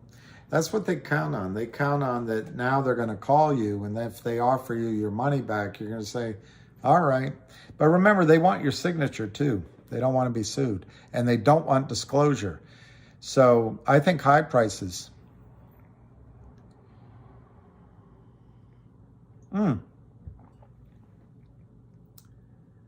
Nothing but the best. I own 2K at 285. I'll get 6K back and then go after the high numbers.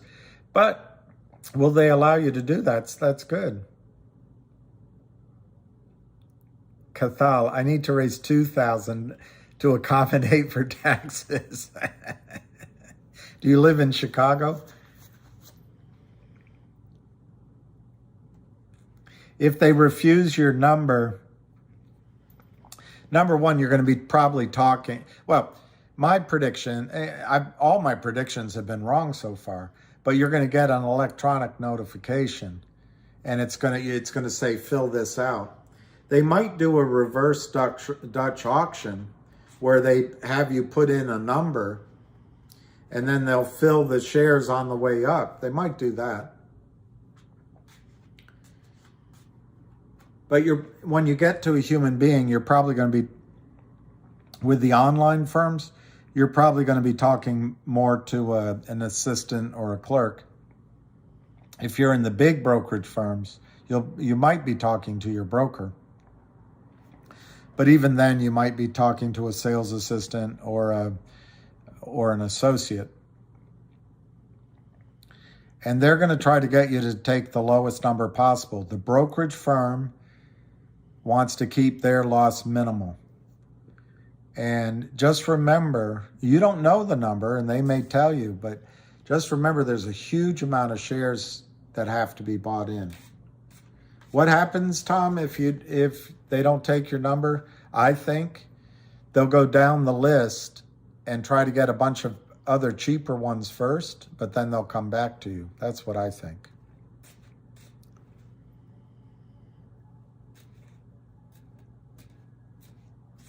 Well, I don't see the only thing, nothing but the best. The only thing is, I don't know if they'll let you break it up, but if they do, it's a great, you know what? I've got 2,000 shares. I'll give you 500 at whatever, 20. And the rest I want 1,000 on.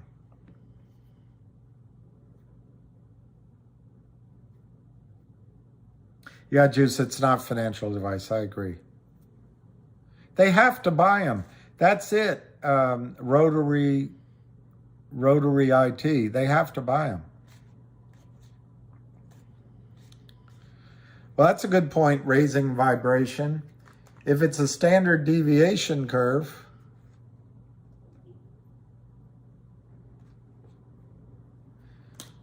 so you have they won't buy. You know why? You know why, Whimsy Chick? I think it might be what John Berta wrote. He said that the transfer agent is going to issue shares tonight. So maybe they don't buy back until they know the magnitude of their problem. That might be it. That might be it.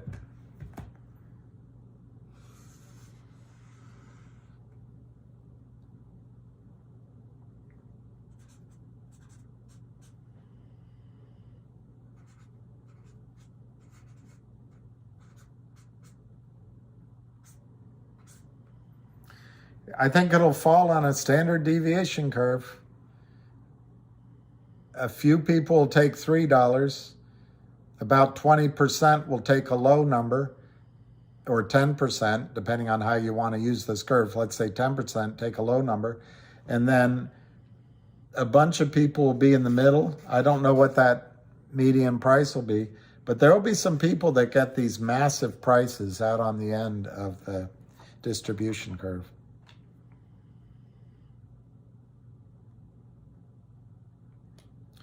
Well, see, you got to take what you're happy with, nothing but the best. If you like 10x, that's great. But you might be able to get higher. And they still... What's my plan? Well, I spent 2 videos in this last half hour telling you what I thought was going to happen, and it looks like it's not.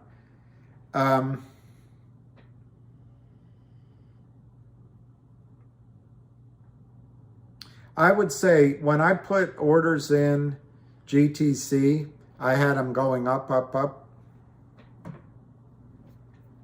I would say I'll pick a number.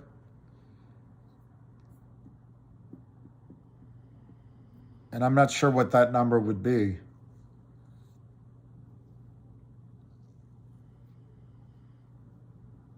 But I'll pick a number and just sell them all at a number.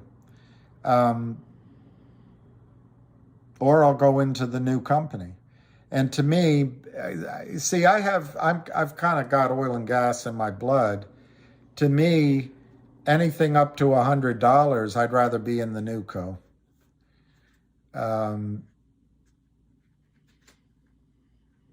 So my number will start higher than 100.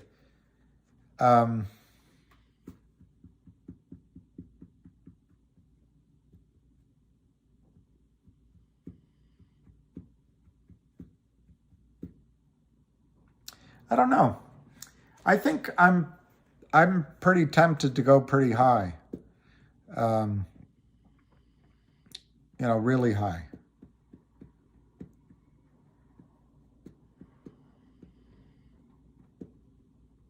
But I have, I don't have a wife or children, and I don't mind being in the oil company. So that makes me a little bit different maybe than a lot of you. I really believe that the Oro Grande project could really work out. And I believe that oil assets are people that own oil, gold, natural gas, That's what's going to separate the well-off from the not-so-well-off in the future. And like Cullen and Cuthbert, I don't have as many years maybe ahead of me as they do, but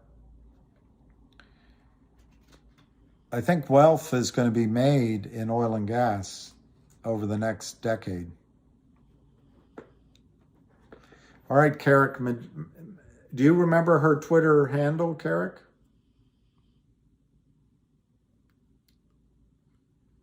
I'll try to find her. Well, that's, you know what, Michael? That's the smartest, I don't know smartest, but it's the cagiest. That's, you just got on it. What happens in an open market, we could watch the volume. We could see the volume. We could read it, and we could get a feeling, all right, I want 1,000 a share, but you know what? It seems to be trading all here at 120. I don't know. Maybe I just better get out here. We don't have that advantage in the gray market. We don't have that advantage in the gray market. So,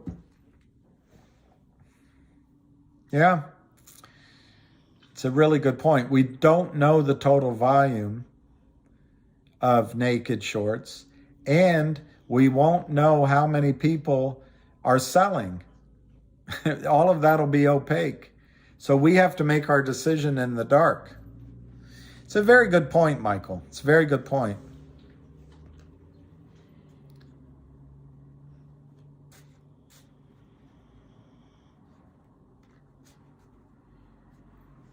You, Sal, you. What's Sal saying, you? Am I been ignoring you? Nick, I think I'm going to start.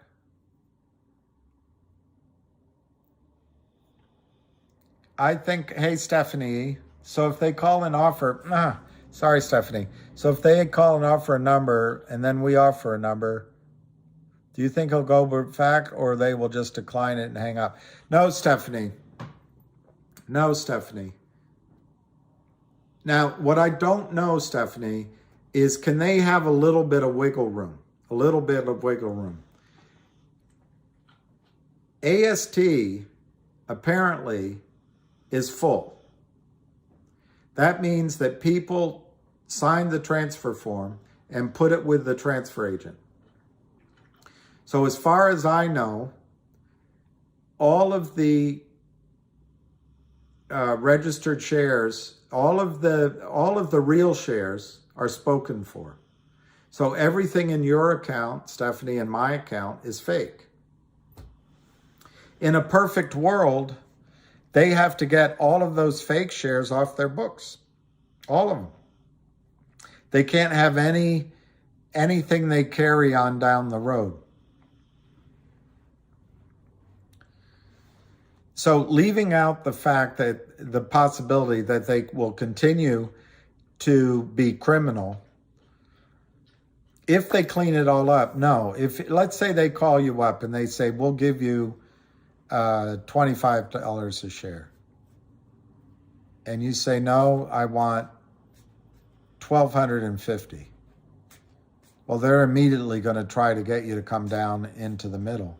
And you said, no, I want $1,250. Well, we'll do 100. No, I want $1,250. Let me talk to your supervisor. Well, she's not going to help. She's going to say the same thing I'm saying. Well, I want $1,250. Yeah, all right. Well, we're going to have to call you back. I think they'll still call you because they need your shares and they need your signature. But it's risky, you know. You'll get a. One of you guys had a good idea. Maybe we should all, as long as they're offering, we should let each other know what they're offering. And try to create some transparency that way. But the other thing is we could just all stick to our guns with higher numbers, and they're going to have to raise their numbers. But I think there'll be people, I really do think that a lot of shares will just say, just give me my money back. You know, this guy on YouTube, he's a con artist. He's just doing it for the hits and the subscribers. That's his angle. I'm tired of it. I just want my money back. Or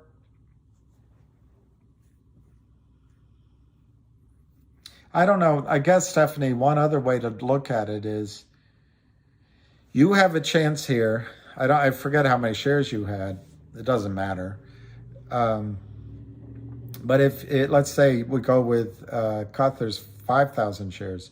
You have a chance to take 5,000 shares that maybe you paid nothing for, or maybe you paid $2 for, 10 grand. And it goes, you're in essence selling those shares, if my numbers are right, at $35 a share, and you have 5,000 of them. That's already beyond my ability to do it in my head.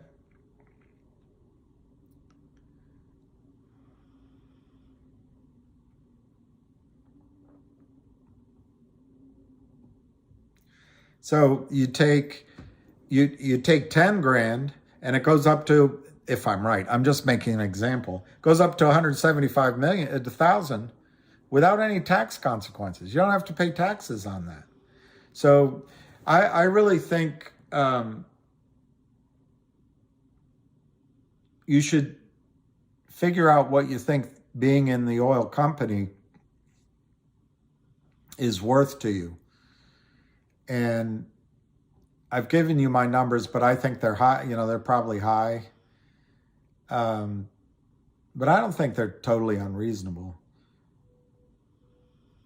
So I wouldn't sell my shares below, you know, I don't know, $35, $40. Maybe you come down lower. I wouldn't do it. But they're going to try to bully you into signing. Well, you're going to be left without anything. To me, if you only get $10 or $15 a share, I'd rather take my chances in the private company and have Carrizo Oil and Gas buy the whole thing, and I get, you know, $35, $60 a share that way. I remind you of the Fonz. Thank you, Tim Good. I always feel completely stupid after I do a video.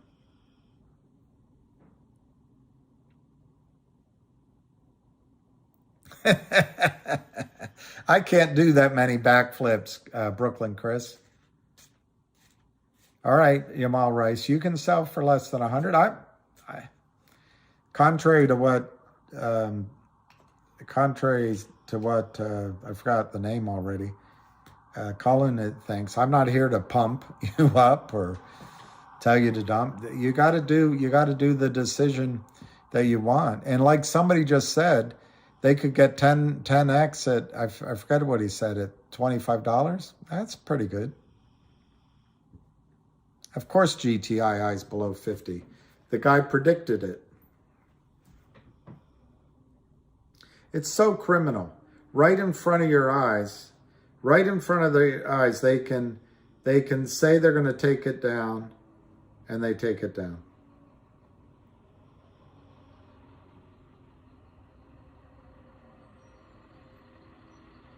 $690,191.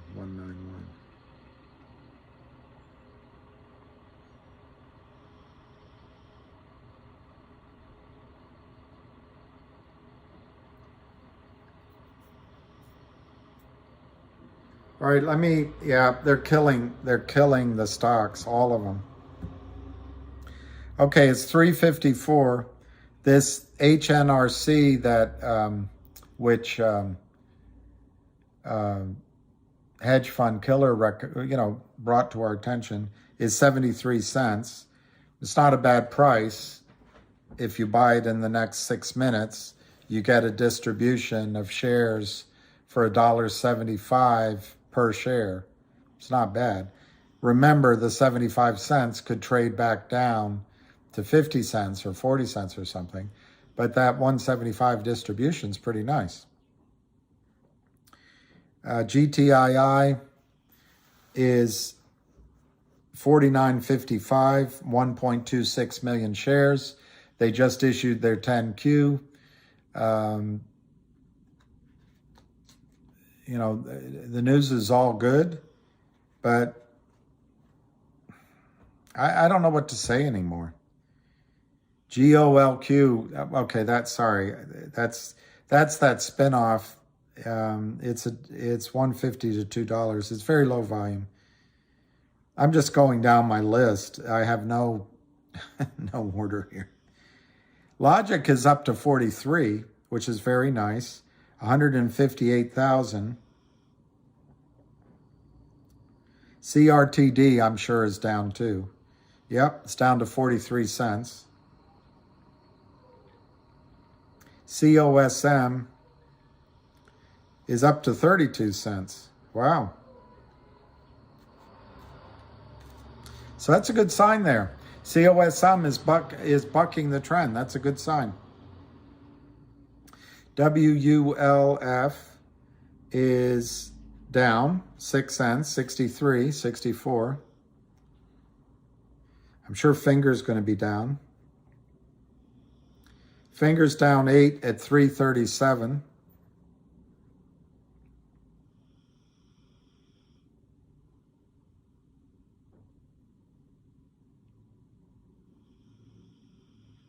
Which one did I leave off?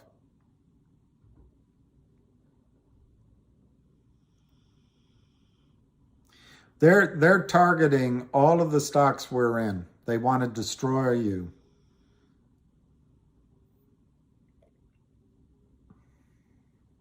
They're targeting all the stocks you're in. Cosmo's up. It's a good sign.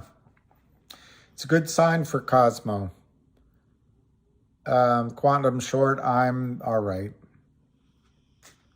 Dan M, they're not all hams. Well, sorry. You're right. It's all hams plays, but it's more than just hams plays. But I think what's happening, although you might say loose play is Cosmo, and now that's up. Yeah, I think what's happening, they're targeting these plays. They're probably targeting the CEO of CRTD because he brought it to them in New York. They're probably targeting Leland Partners is pissed off. And the shorts, they just want to break the back of all of us that are in it and get us to sell. And I think we just have to hold on. What's happening with Shiba Inu, Anthony? Is it way up?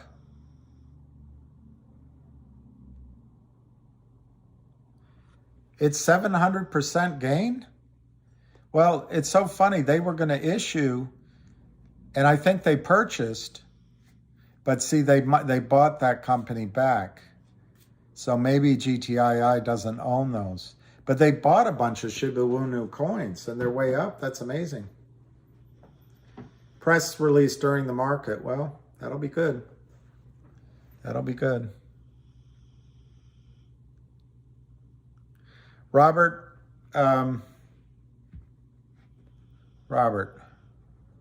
let me just now see how to use these direct messages on Twitter.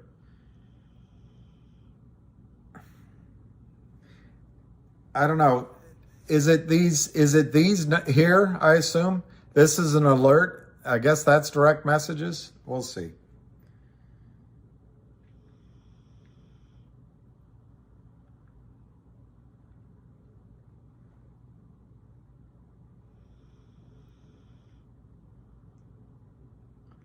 Yeah, I have a bunch of direct messages.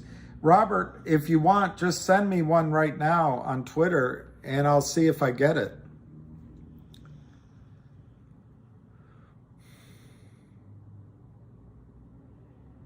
Max Soto, Nextbridge shares are delivered on market close in 2 minutes. That's good. Oh, he was talking about last time when it went parabolic. My me,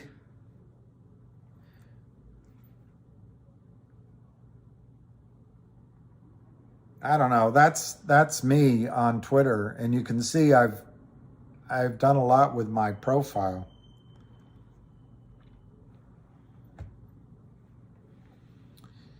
What do you mean we got played on MMTLP? Well, we got played in the sense that there's not going to be a short squeeze, but I don't think it's over yet. I was wrong. My settlement idea was totally wrong. So you're left with I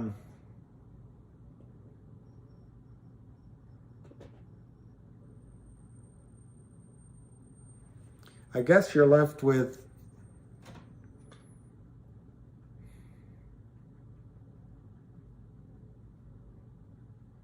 the gray market.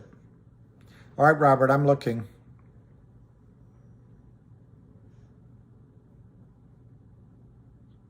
That's a good point. I like that. Multifacial, I like logic like that. If there's 60K retail investors holding an average of 2K, we're sitting on 120 million shares.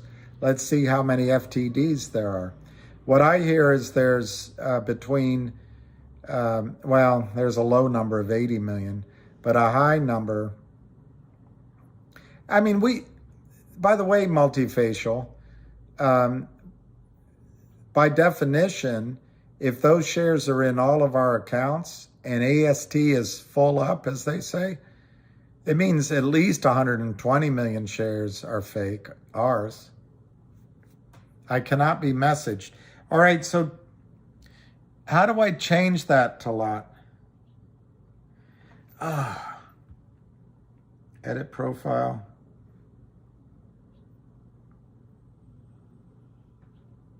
Home.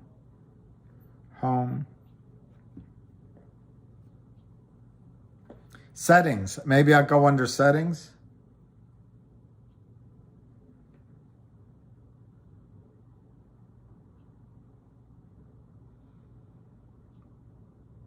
Your account.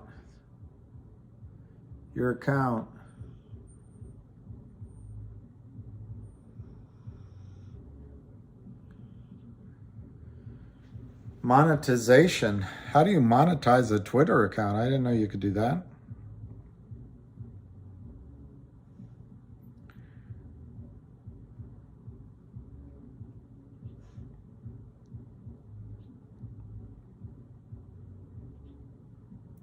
Okay, I found, Tark, I found direct messages. I have it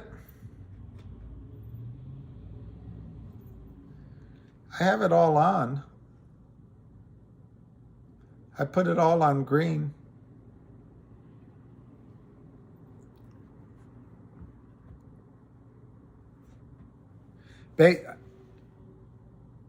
Oh, okay, so tell me who you are, I'll follow you. Tell me your handle and I'll follow you. Exxon is trading at 106, so if they did a share exchange, yeah, exactly. It's funny, that's the same number I came up with. So Robinhood might be tough because I think Robinhood, you're just getting truly synthetic. You're getting representations of shares, and if Robinhood goes bust, I don't know if you're okay.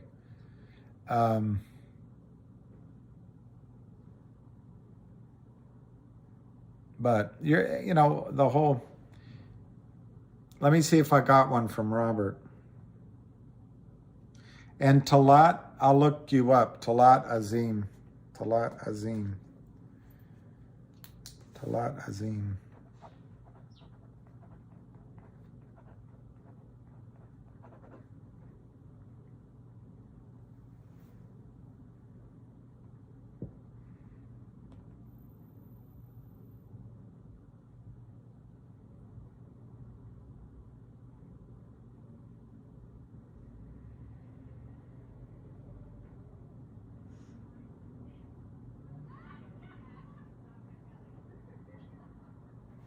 Well, believe it or not, Talat,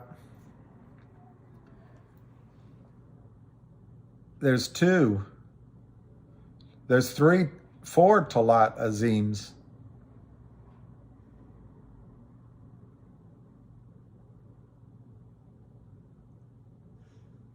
Now, you won't have capital gains if it converts into the shares. If you take the cash, you will. Weeble's the same crap.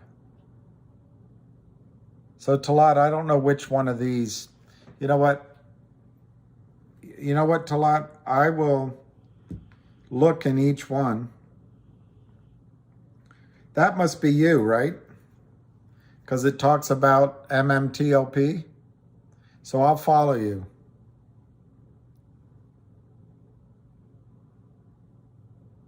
The other one is in Chinese or in Thai. I think it's in Thai. The other one is in Thai, I think. So I think I followed you. So I think you can send me, Talat, I think you can send me something. All right, let me see if I got Robert's. I'm learning things. That's good.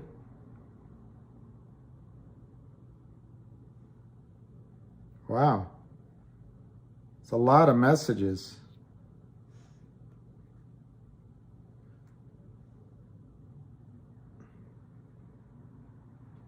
Is your name Jimmy? Jimmy? Okay, so Jimmy, I'll call you. This one guy says, Ed Crouch says he loves my videos, but he says, I admit they must be, I don't want to read the rest of it. He probably says they're a little bit pie in the sky. Yeah, okay, so I followed you. I'll call you after we get off the phone. Hey, Nick, thank you. So let's just go. France beats Morocco. So now all the Moroccans will follow France. I was rooting for Morocco. But I didn't have my ego in it. All right, let's just see how everything closed. The main ones. COSM closed up 4 cents at 32.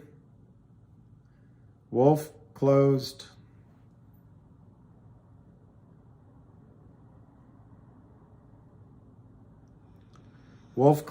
at 65 cents, up 4 cents.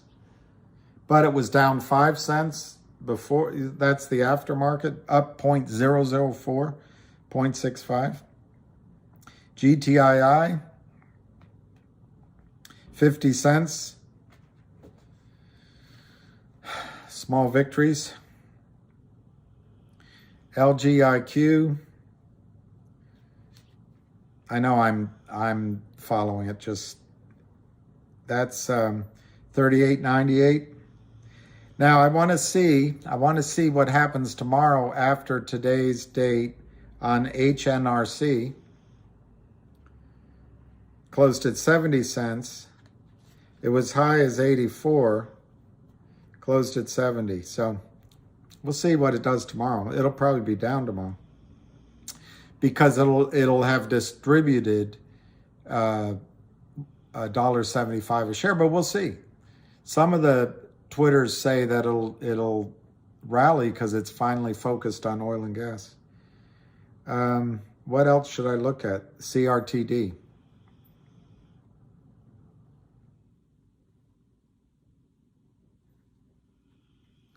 $0.44. Yeah, Nick. James, GTII might go to 5 cents. I don't know. I spent a long time earlier explaining why I didn't think so. But the Kramers did a lot of selling under 5 cents. For them to get out of trouble, it needs to go to a penny. So maybe if the entire street helps them out, they could get it down to under 5 cents. I don't know.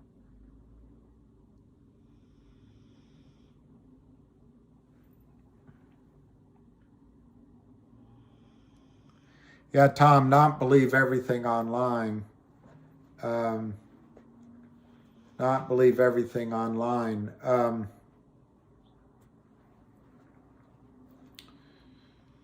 Yeah, and these things take time. The John Berta post that I read out to you, or somebody pointed out to me, so I read it out.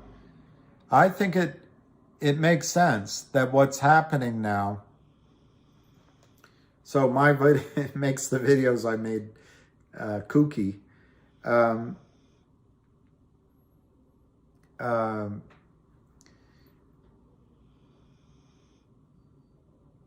I think what they're waiting for is for the transfer agent, AST, to deliver the shares to DTCC, which is the Darth Vader mothership up there.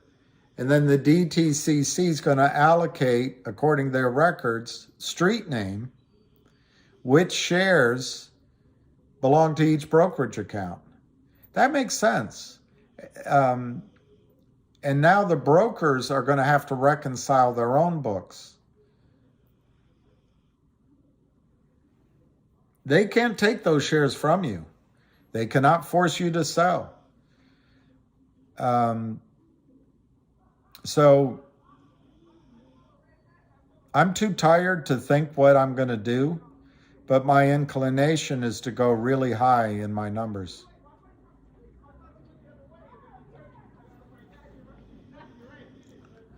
Yeah, they'll have a list, Tom, but what John won't know, unfortunately, is he'll know, for example, that Merrill Lynch has 5 million shares in street name, that the DTCC or the transfer agent shows a record of 5 million shares for Merrill Lynch.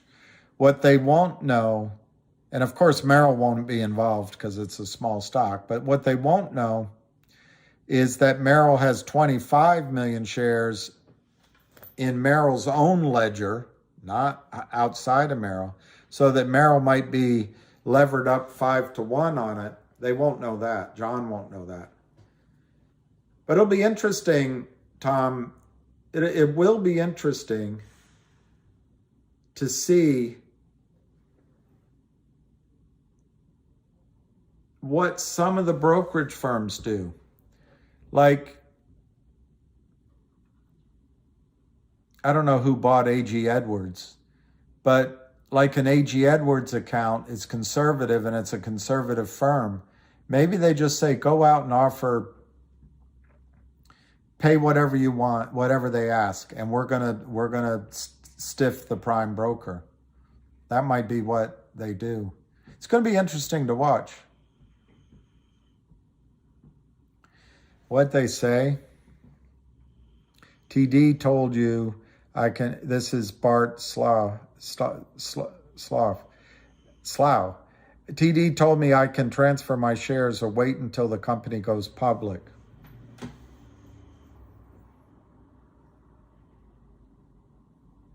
They don't know. They didn't know what they're talking about. That's a good one, Derek. Start at 1,000, go up 1,000. If you violated their NDA and they sued, would I get discovery rights? Probably not. I'm not a lawyer. But if they're suing you for a wrongdoing you did, you wouldn't be able. I mean, if you had a reason to countersue, but you don't need to violate it to sue. But you have a right even now to sue, and then you could get discovery. But I don't think you need to do it because I think the big boys will do it. That's interesting, Luke. Two different brokers. It'll be interesting to see what they say. I haven't heard from E-Trade, but let me look. I might have.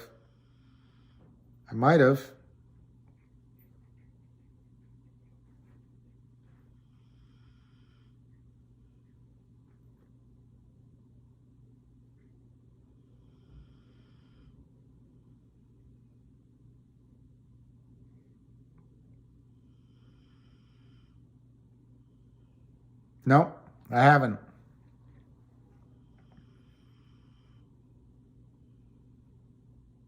We don't necessarily stiff. I know, the middle one. That's good, KYP. I know, Mark, that's the thing. We all want justice, but you're not going to get it here. So you just have to realistically say what number. I mean, for example, in my case, I want a high number, but realistically, would I take something if it came to the point? I'm going to push it. And I'm going to go high. But if it came to the point where they just absolutely, I don't know. I just don't know how far I'll carry it. I do know I believe the shares are worth $100 a share. Am I right? If the company doesn't sell any shares, and they might not. My whole scenario was that the company might sell shares. Now, the company might already have a buyer, and therefore they're not going to sell any shares. There's so many scenarios. It's Nightmare City. By the way, did you know that Gary Gensler is going to be on a space call on Friday?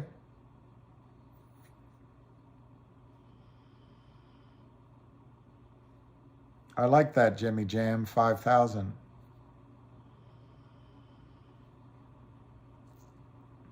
It's my name with the letter 1 instead of a D, because that's what they gave me. I think those, yeah, I'm going to call. I assume you don't want me to call while I mean, Robert, I can call you now and put the microphone on hold. Oh, it'll be pre-recorded crap, probably. Well, lately we've been talking about MMTLP. Atlas Trading was indicted for pump and dump. Yeah, everyone uses that term. And I would say the closest example of pump and dump might be some of the players in this. But everybody has a right to get into a stock and sell it when it's up. I mean, who can fault? I mean, I wish I had sold GTII at 350 and I was buying it back now. I want to buy a few thousand more, but I don't know if this is a floor, Bill Young. For GTII? You'll never know if it's the floor. But Bill Young, I'm going to give you three answers to that. One, you can put prices in lower and hope there's a spike downward. But there's no guarantee that's going to happen. But that's one strategy to buy. I mean, put lower prices to buy. Two, you can just go ahead and buy now, and if it goes lower, well, you could have bought it cheaper, but realize that you're getting it cheap. And in that case, you have to ask the question, would I be more upset if I didn't buy it now and it suddenly went to $2 and I didn't buy it? Or if I bought it now and it went down, which one's going to upset me more? You know, if I wait to try to go down and I don't get in and it goes up, or if I buy it now and it goes in, I'm not going to be really mad at myself. That's really a judgment call. the other thing you can do is wait till the stock breaks out. If you really want to just play a move, I don't know what price that'll be, but then you'll be paying more dollars. If I had to guess, let me show you.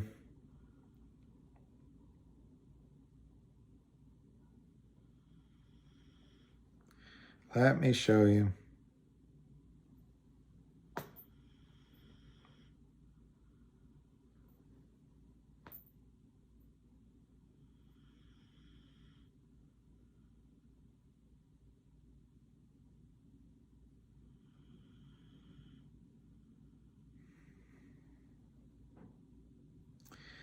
If I can find it.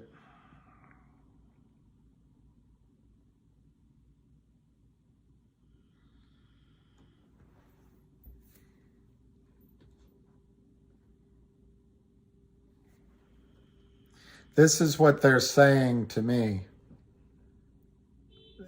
So if you want to try to get those prices, 19 cents to 45 cents, put the orders down there. So far, every target they've said they're going to drive it down to, they've done, because they're cheaters. But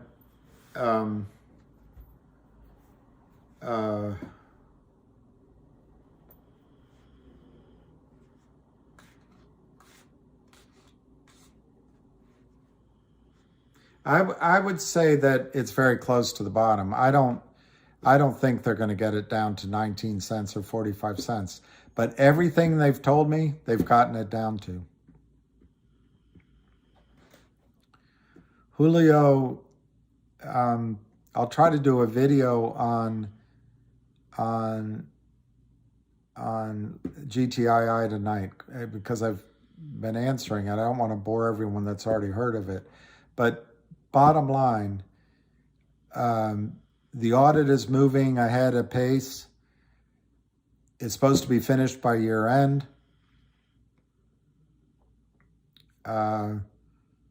That's only 2 weeks away. So you get the 1-800 law firm. Kurt Kramer's strategy and the other storage strategy is to drive the stock to zero. The company has $3 million in the bank. They're not in danger for months and months and months. So they can ride this out. 1-800 lawyer brings in $100 million in revenue.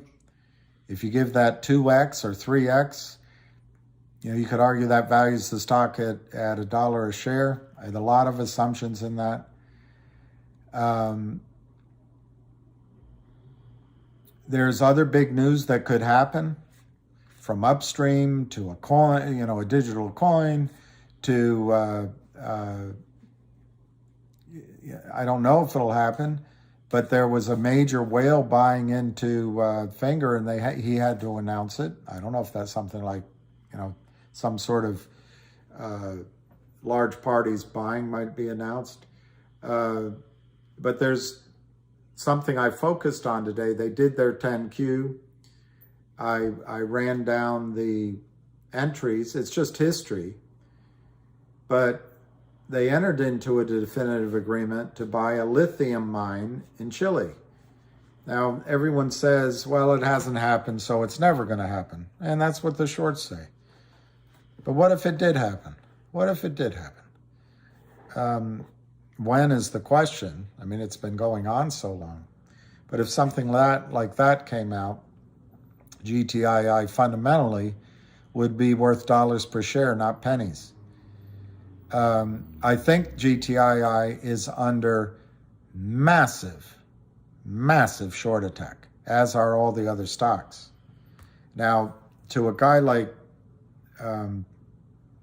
Cullen, who's an OG in MMTLP, that's okay. That's how the market goes.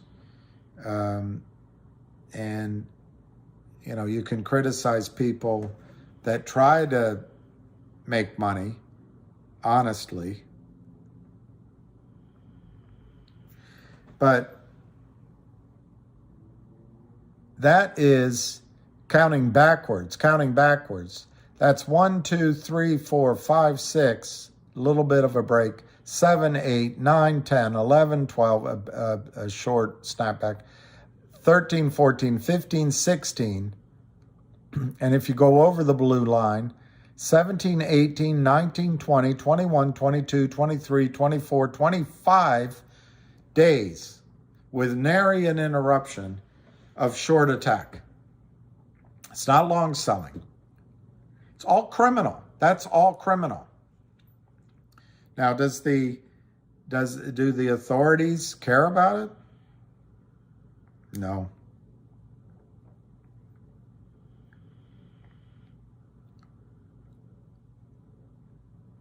Do I wish I had sold higher and could be buying it back? Yeah, but what I would have done probably, if I had sold like Lou did, maybe he did, at 5, I probably would have bought it back at 4. And so I'd still be in the same boat. They stopped recording just fraud. It's so fraudulent. They stopped reporting naked shorting. So I think what's going on with GTII, it's no longer in the hands of Kurt Kramer.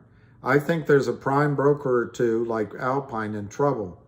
And so I think, I hate to say it, and I'm going to upset people, but the Democratic Party is bought by the banks. That goes from Hillary and Bill Clinton to Barack Obama to Joe Biden. The people, and I don't care about that, but it's the people they put in charge of these bodies. From Janet Yellen, who gets paid by the bank for speeches, to Gary Gensler, who is a Goldman Sachs alum, worth over $100 million, because he was Hillary Clinton's campaign finance chairman,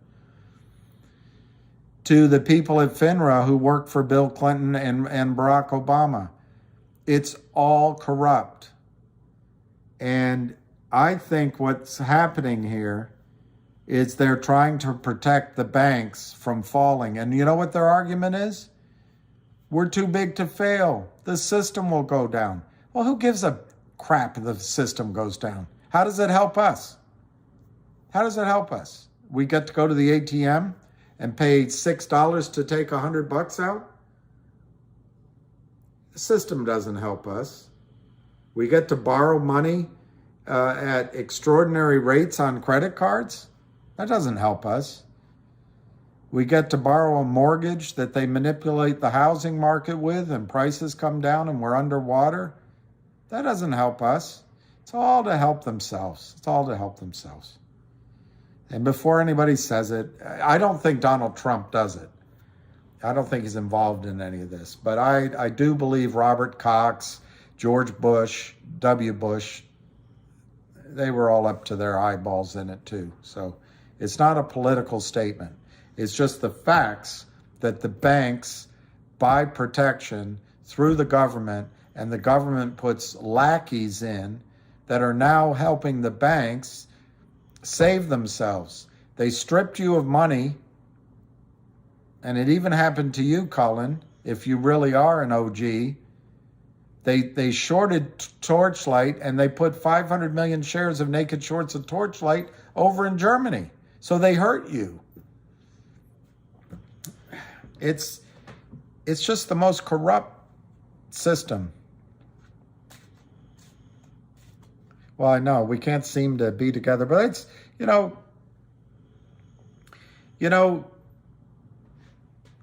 we are a group of individuals and we all are upset and I'm furious by what I'm seeing, but,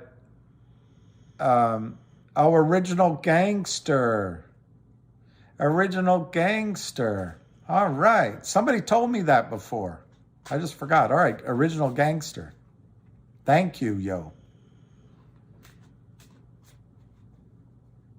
That's all it is. How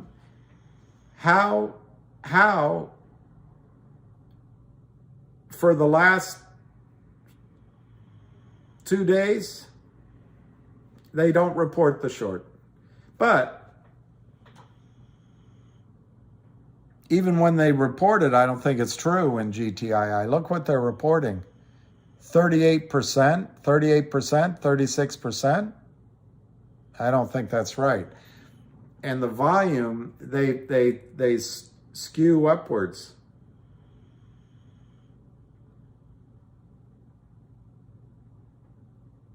This volume, were you guys selling? Right there.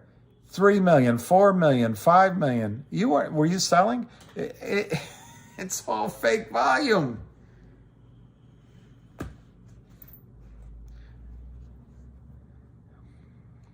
Well, thank you, Idank. Well, there will be this space call with Greasy Gary Gensler, or Gabby Gary Gensler, or Effete Gary Gensler, or Get Gary Gensler on Friday. I think they will issue new warrants. I don't reared at Merrill Lynch. You have doubled. Good, Joe, that's brilliant. That's brilliant, Joe. I wish I could do it. But to be able to take advantage of this and buy more shares, brilliant. Because this won't last forever. Well, that's true. Deutsche Bank and Donald Trump, there seems to be something. But before you get upset with Donald Trump on that, I don't know. And of course, he did what he did in Atlantic City. But remember, banks come to big guys and they offer to lend money. And they so it's... I would have more of an argument. I would have more agreement with you if you talked about Jared Kushner and his family's financial dealings. But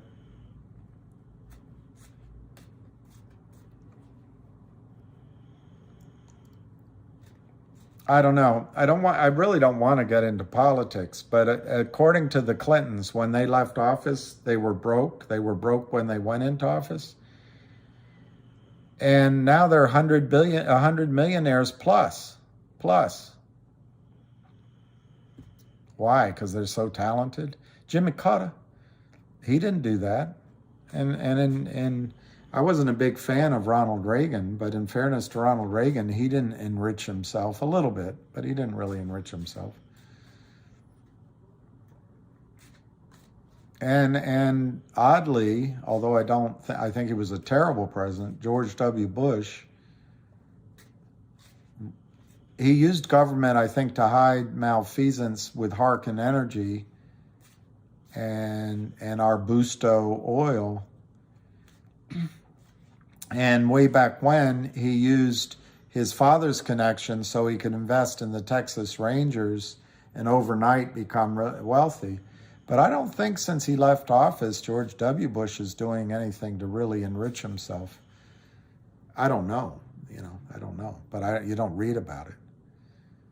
Barack Obama, who I voted for twice, signed, I don't know, a $60 million deal as soon as he got out of office? I don't know.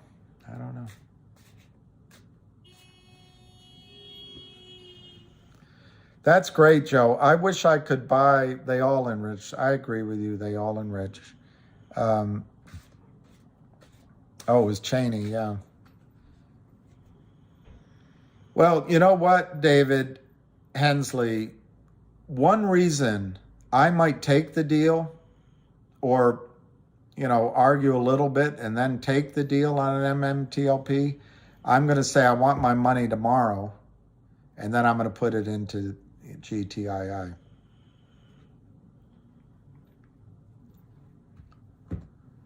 Barack wrote a book? Yeah, he wrote books. I didn't read any of them. I read it. Well, that's not true. I read Dreams of My Father because my kid sister gave it to me.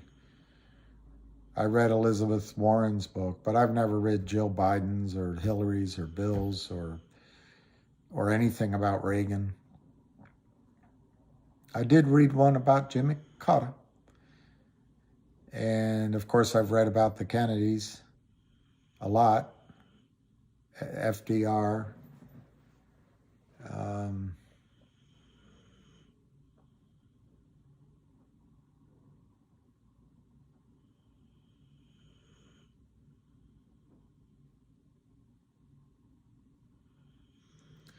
I would love to get GTII cheaper. I think I think I know, I better not. I think the one thing you're going to have to decide, this obliteration has made all of us think, oh God, if it just went to 3 or 4, I'm going to get out. And you got to decide that. And I'm not going to tell you to hold on for a squeeze next time. But I think it will still squeeze. I still think GTII will squeeze.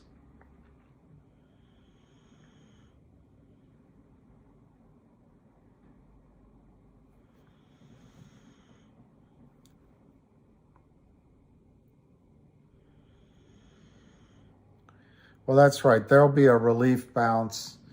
They'll attack the news. But Jeff, I really think you're going to get the 1-800 news, and I just don't see how GTII. I mean, unless the shorts are suicidal, I don't know how it goes down.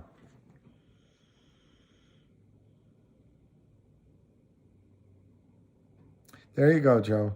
And I think that's, unfortunately, I think the story, I think Kurt Kramer won and the system won. And because I think it's more than just Kurt Kramer now. I think the system is fighting for its life and they're trying to take the spirit out of you. And in my case, it's worked. I think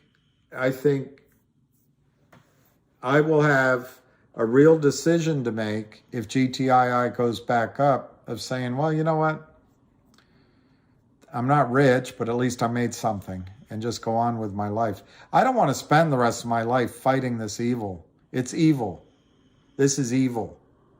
And it's evil energy.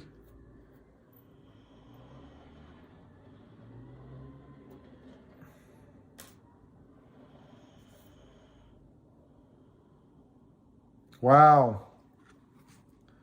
Joe, I'm impressed. Steered away from group thought. Joe, I'm really impressed. I didn't have, partly it's because I was starting to believe my own spit and I was talking to you all. But it's also, I didn't recognize that when Lou said he was selling, or at least getting out, that would just start such an avalanche. In retrospect, it's so obvious because hundreds, if not 1,000 people probably sold the stock on Lou's announcement. And then there was a lot of confusion that the shorts could take advantage of. And the shorts knew there was going to be no more buying. Lou was out. The people were not joined together.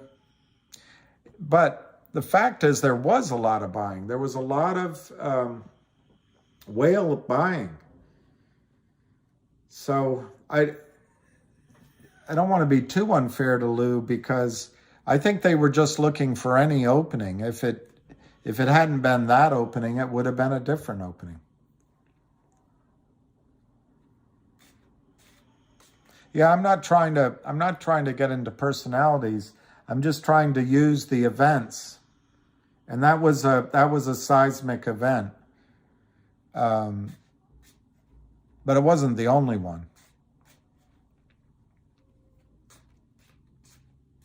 What's the bottom? Big Al, Alabama. I've never been. Oh, maybe I have been to Alabama. But in general, I haven't been to Alabama. Big Al, that's what That's what the shorts told me by text the other day. And they've told me all the way down, and they pretty much have been accurate. I don't think they're going to get down that low, but I didn't think they'd get it this far.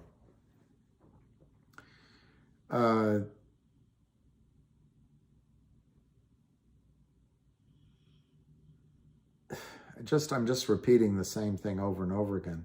Today is December 14th. The year ends on December 31st, which is a Saturday.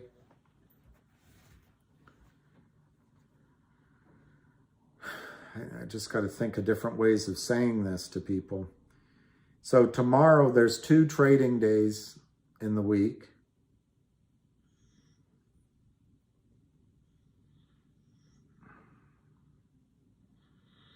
There's Hanukkah, I guess.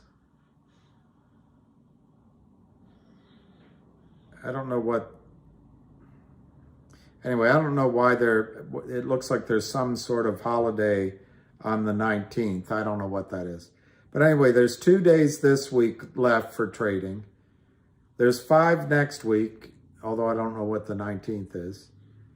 And then there's 4 to finish out the year. The odds of the last 4 days of the trading days of the year having any real import is low. So it's likely, although I cannot promise it, that in the next 7 trading days, the audit's going to be finished for 1-800-Law Firm. And then these criminals cannot drive the stock downward. I guess Hanukkah is Monday. The markets, I don't know if the market's closed for Hanukkah. But anyway.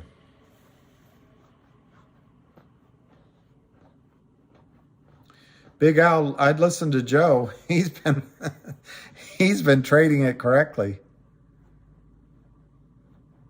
Oh, it starts. Sorry, Stephen Carrs. Sorry.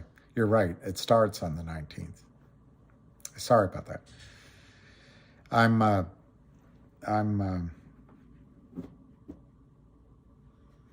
didn't know, but I should know.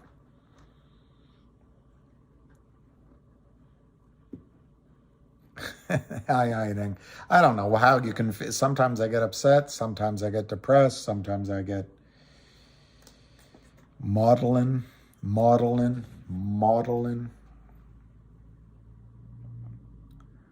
And thank you, Linda, if you're still on, for asking about Lucky. Thank you. We went in and he was very scared because the last time we went, when we were walking down 14th Street, this is about a year and a half ago, and a cat came running out of a dry cleaner, attacked Lucky, jumped up on his schnoz, and Lucky's wagging his tail like the cat's playing. The cat put his mouth over Lucky's nose and mouth as much as he could. The cat put both of its paws over the top of Lucky's beak and underneath. The cat was trying to kill Lucky.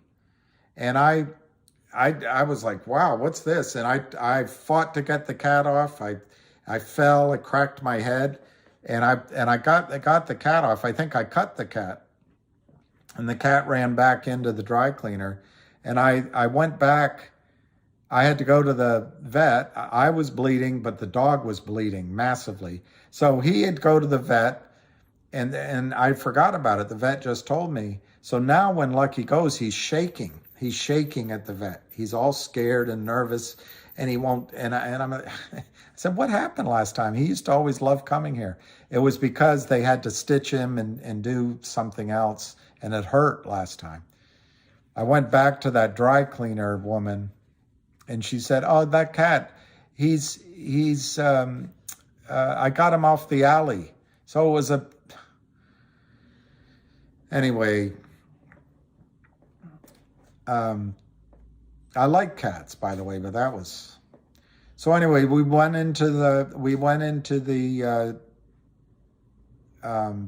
vet today, and like he was shaking and scared and he wouldn't weigh himself. He was just he just wanted out of there. But it's mostly good news, although it's kind of gross. He has fleas. With the gross part, it means he's brought them into the house, or they were here when I moved in or something. But he has fleas, and he's allergic. So they gave him a shot. I'm giving him medicine. But the bad news is he has hip dysplasia. And the doctor, I said, well, should he take those CRD biscuits? And the doctor said, I'm not allowed to recommend them, but you can go ask and see if you find them. So it wasn't all good news, but the good thing about fleas is you can kill him and then he'll be happy. So it was good. He's just a goofball. He's playing with the cat, and the cat's out to kill him.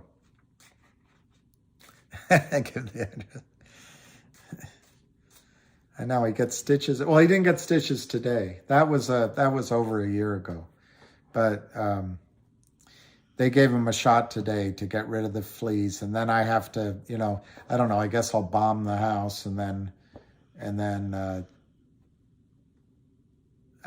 have to give him a monthly medicine. CBD oil. All right, a joint supplement or CBD oil. But they'll give him prednisone. They didn't do it now. But the shot they gave, he did say for 10 days, he's not going to have any problems. So maybe it was prednisone. It might have been prednisone. But once he got down and he knew it was over, he was wagging his tail, saying hi to everybody. He was pretty smart. He was just afraid they were going to do something to him. I don't know what they did last time. But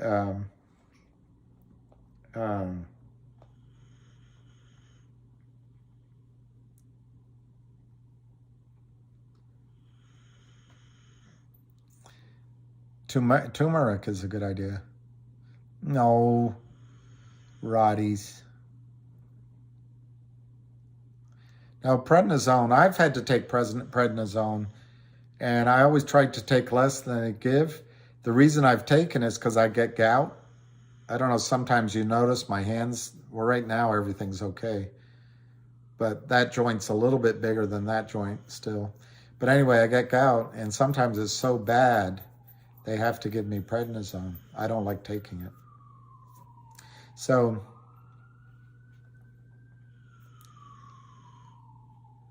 well, I don't want to get fleas, David Suckomel. I don't want fleas.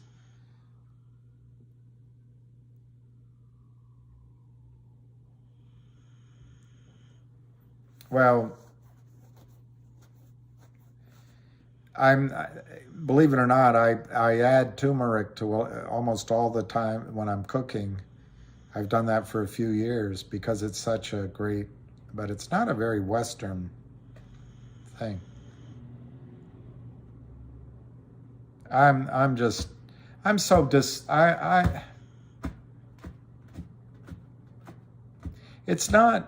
It's not that they drove GTII down.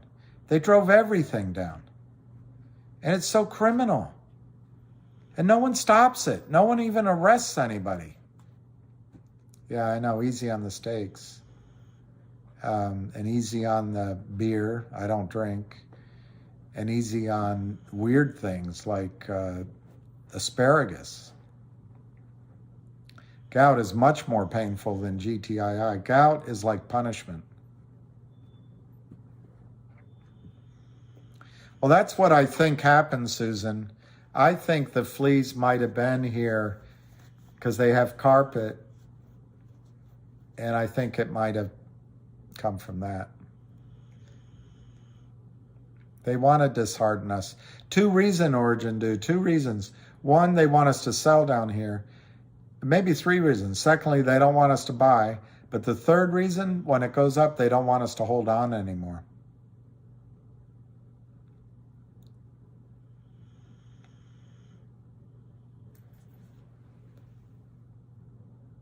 Aw, P. Laura, that's too bad. That's too bad. CMOS. Take CMOS. Okay. Okay, let's see. I just did the math of my broker's dollars. I'm buying 500 GTII CRTD every single day for the rest of the year. We're not going to lose. We may not short squeeze, but money will be made. I agree with that. Salt on the carpet. That's good. I was going to go to the hardware store and see if I could buy flea bombs. The guy said you got to turn off the gas. I know that's probably not healthy, but I don't want to have fleas. And then that stuff you can put on. You don't have to contact AST. If you wanted to transfer to AST, you do. But I think it's already too late. But you call them. I'm not saying don't. What, Robert? Is that?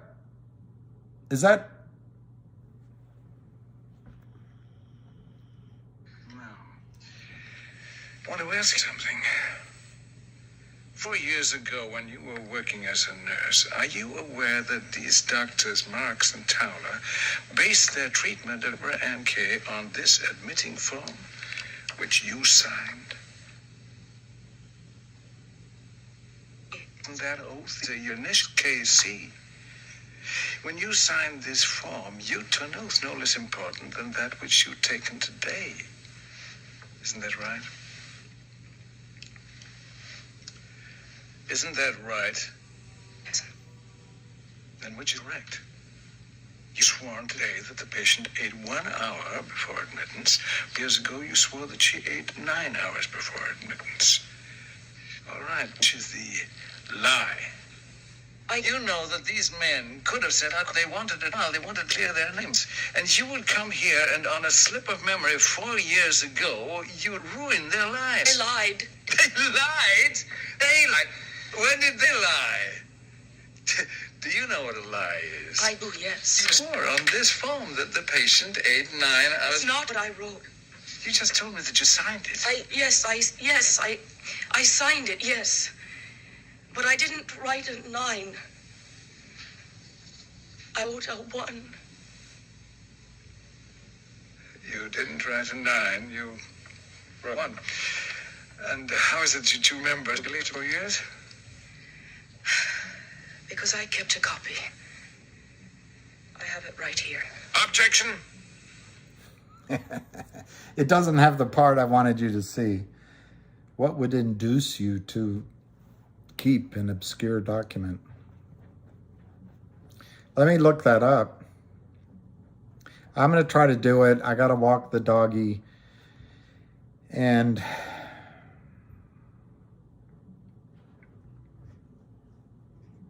let me look this up. My go-to source for things that Robert calls to your attention. See, I knew it. I knew come the end of the year, the Fed was going to have to pivot. Powell opens the door to higher inflation target.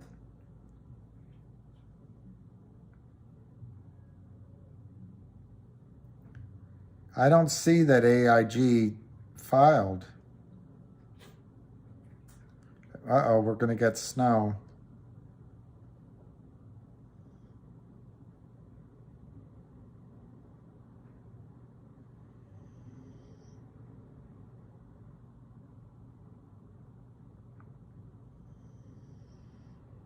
I don't see that news, Robert. Where is it? I guess I can just type in, I got to find Robert, AIG. I'll type in AIG. Where's Brenda, Queen of Swords?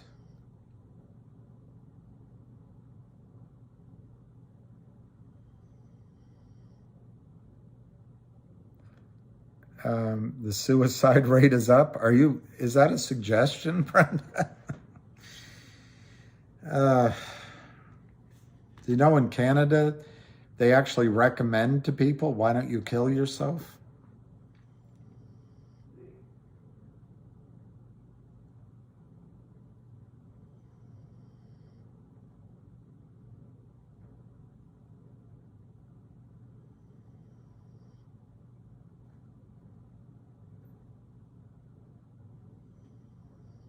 Wow.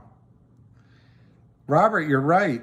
Financial Times, AIG puts crisis hit unit into bankruptcy. Reuters, AIG subsidiary files for bankruptcy. Wow. There's problems in the street. That might be why they're doing all this shit. That is really huge. That might be why they're doing all this. What is the best part of waking up? I think it's Folgers in my cup.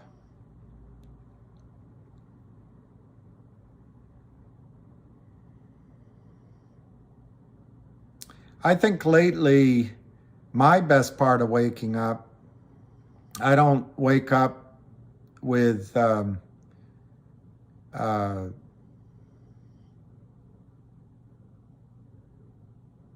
well, I mean, too much information, but I don't wake up with hangovers, and I like getting up early. But right now, what I love when I wake up is that my dog either hops up beside me or he is beside me.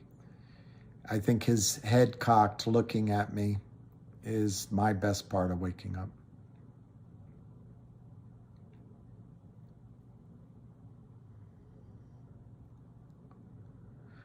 I like that, Origin. What black swan? Liquidity is drying up, and it makes sense, guys. They couldn't let that run, and so they're managing it. And now, with all these 3 or 4 stocks that were a threat to prime brokers, everybody, I bet, it's much bigger than Kurt Kramer. They're keeping all of these down because they don't want them to squeeze. What's class? What's class, Grandis? AG is huge, but more than huge, it's the first crack in the system. It's the first crack in the system.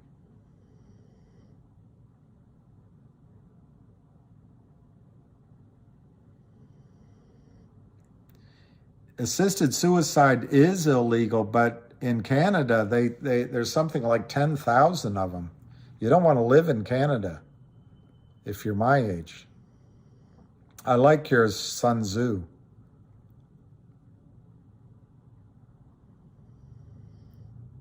Kendall Price, I like your first name. I said Folgers in your cup. I said it. I guess we're all of the same age.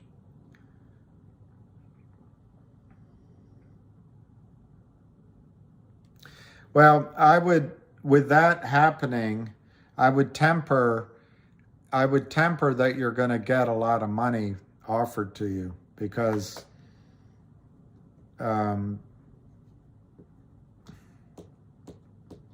where's it going to come from? Where's it going to come from? I think all roads lead back to what I said is the easiest solution for all parties here is for Nextbridge to sell 335 million shares to the shorts, and the shorts to buy them with the money they stole from you, and then maybe make a cash distribution, but you're just, you end up with stock.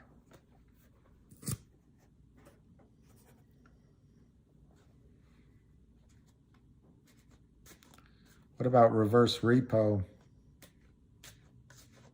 I don't know. I don't know what's going on with that. I haven't read. But I told you the other day, maybe buy puts on the big banks. I didn't do it.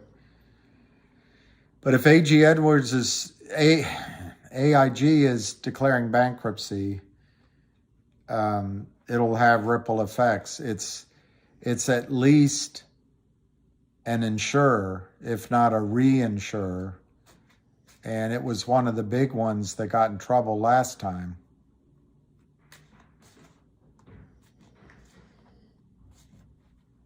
They're not going to let us win. Yeah, there you go. There you go, O'Shea. They bailed them out for $180 billion, and now it says it's a subsidiary. It doesn't say.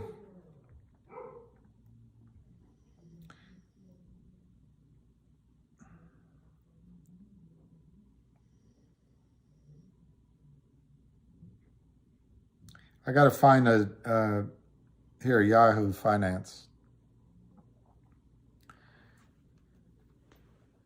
AE subsidiary files for Chapter 11 bankruptcy.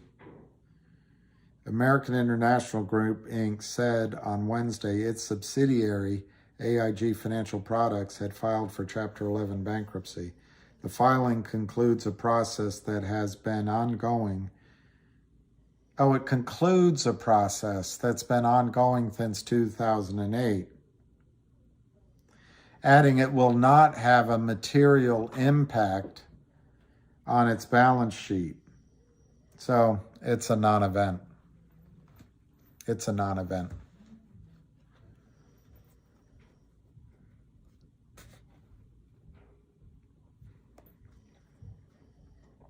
Well, Joe, I agree. They had the runs, and as Lou put it, GTI had its run. I just didn't know that Lou's target was $6 or $7, and I don't begrudge him. So like I said before, the question's going to be, if GTII runs again,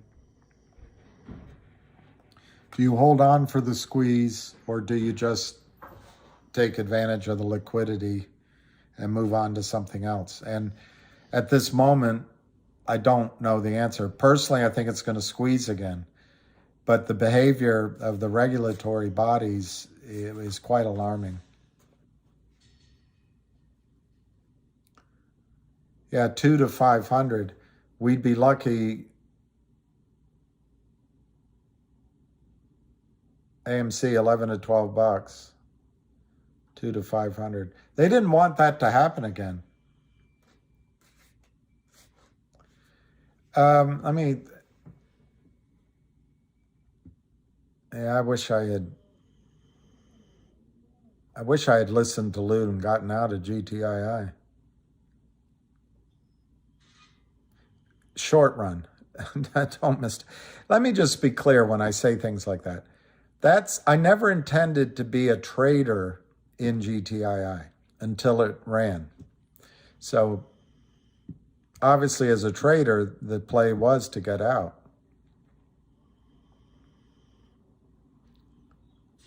AMC will never go to 72.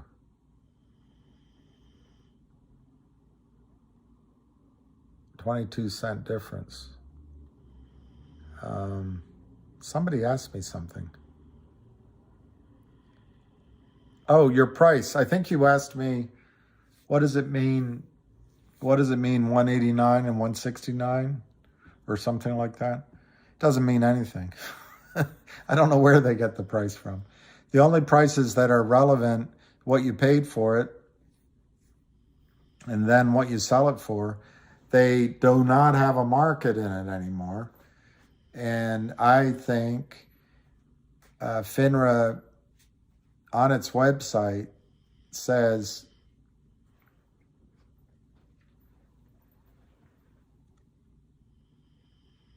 is there a whale in there? No whale.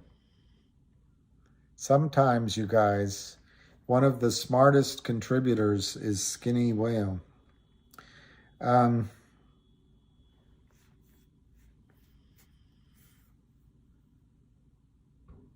was gonna, something to that answer that you just asked. I'll just try to repeat myself so I can remember it. 169, 189, Yeah, the only, oh, that's what I was going to show you.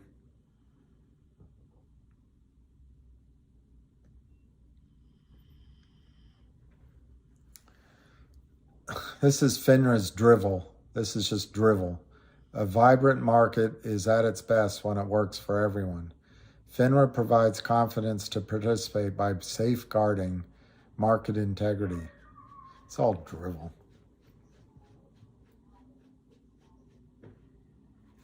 He said, okay, here you go, Tim Smith. He said, I 100% have NextBridge shares and that there was never any shares. It was all rumors. He doesn't know what he's talking about. Skinny whale. There's Skinny whale.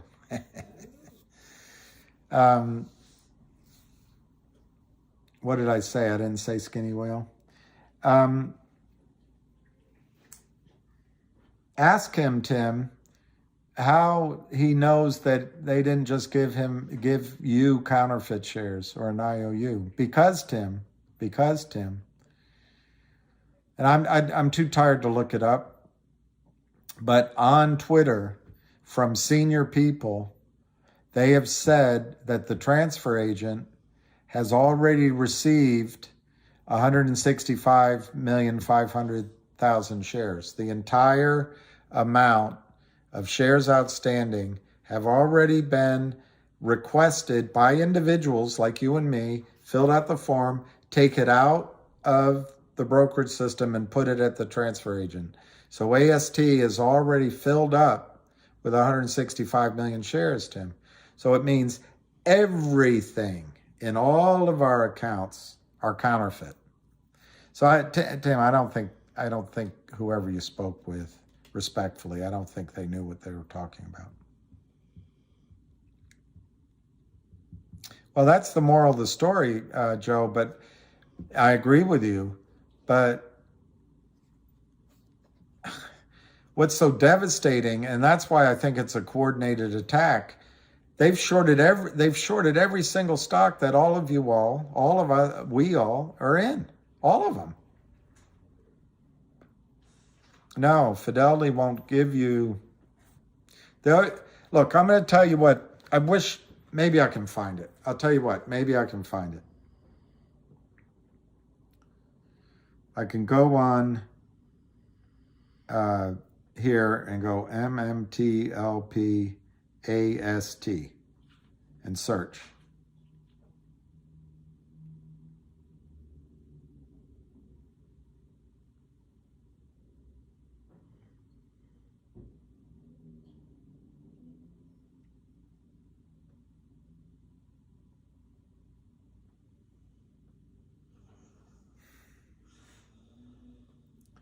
It's hard to, you got to be able to put evidence out there.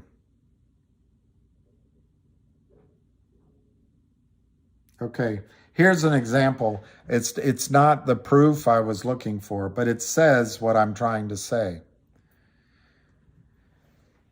Oh, I'm a bit confused.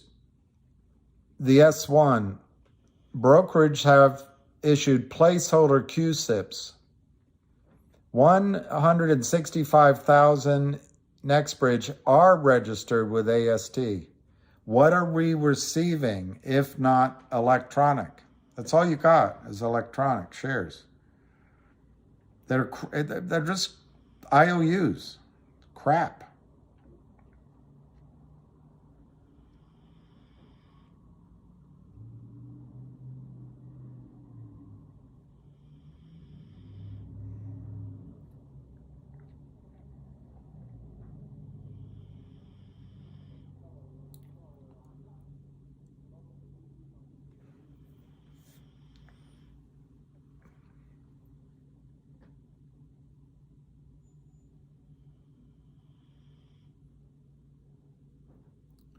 I know, somebody just sent me, it's been like this forever.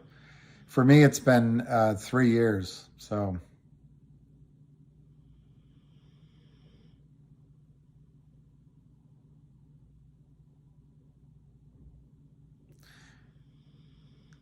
Somebody just called AST Financial, And they say they don't expect anything until next week from brokers. So there's nothing happening right now.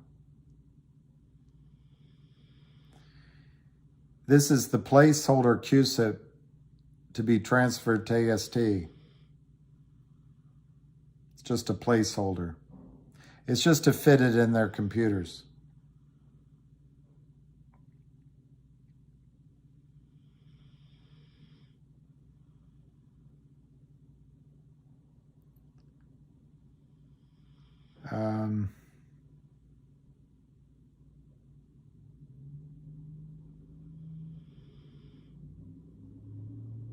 I mean, I'm trying to find it, but it says there, Torchlight has only issued 165 million shares. 165.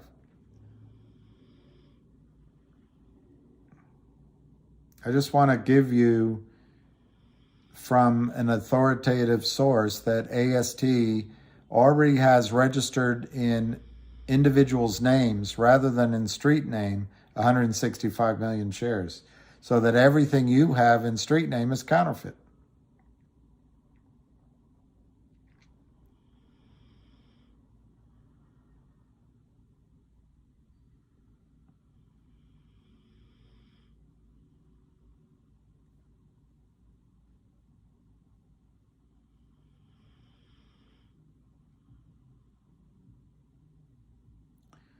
See, it says here, Meta's going to distribute 165,472,000. That many people registered their share, had their shares put in their name. I'm just having a hard time finding the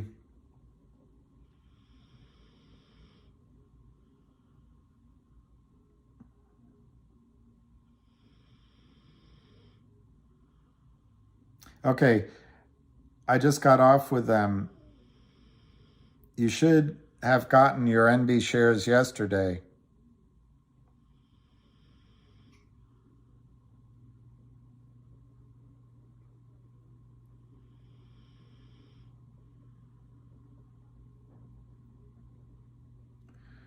I don't know, I can't find it, and I'm sure it's boring for you to watch me look. The point is that AST, the transfer agent, already has allocated and spoken for the 165 million shares, which means those original MMTLP shares, not original, just MMTLP shares, people had taken out of street name and put in their own name at the transfer agent. That's already happened.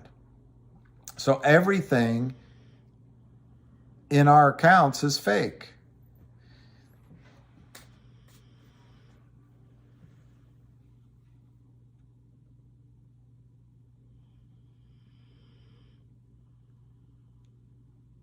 All right, Robert, I'll call you because I know I'm probably making some assumptions that make an ass out of me and umption. All right, I'll mute it. I'll mute it. Hey, yeah. Of course, I don't know how to do it.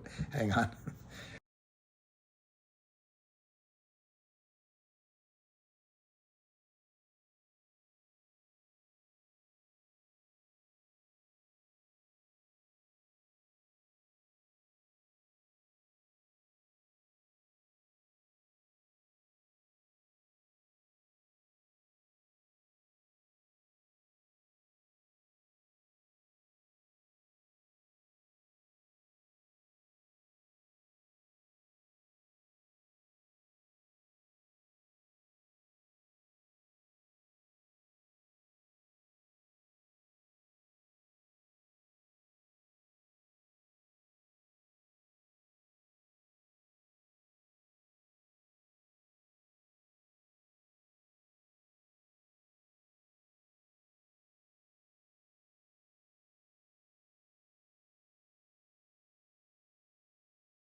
Is anybody still there? We've come down. We've come down to Talat Azim. Well, I just had a long, because I was talking with Robert, and I got to go walk Lucky, and I was listening to his feedback from talking with TD Ameritrade, and he threw a spinnaker, or whatever you call it, in there that I hadn't thought of after he talked to TD Ameritrade.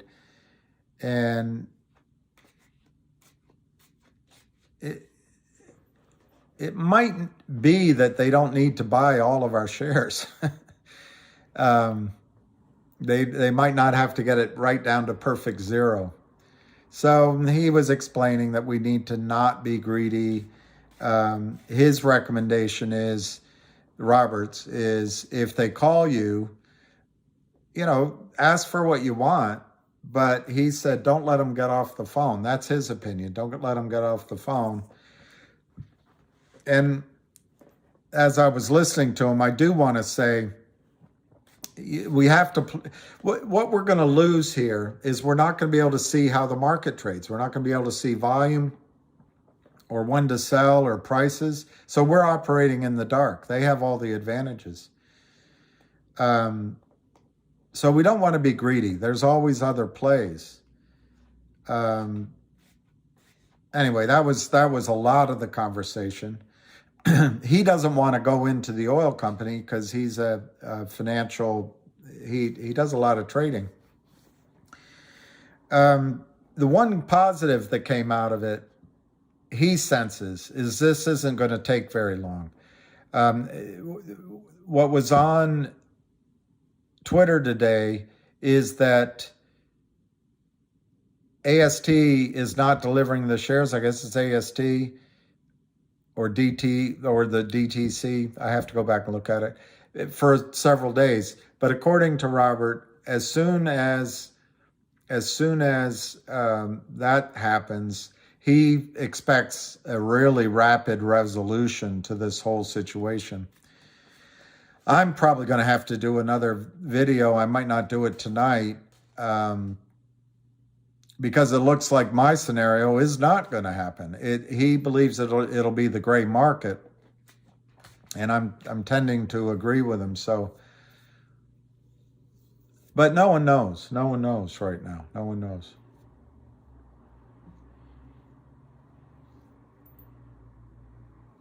I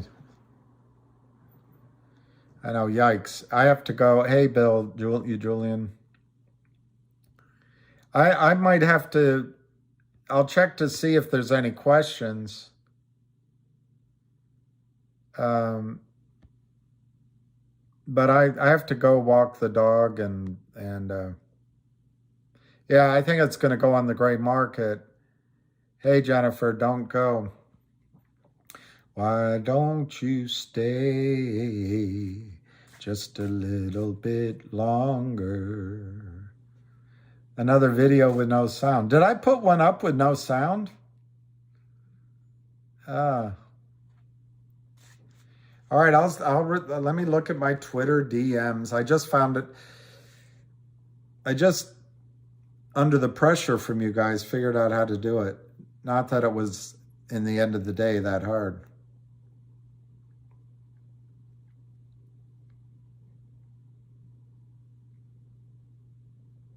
I'm feeling really tired. Uncle Smokey. I need to correct my view on this stupid stock.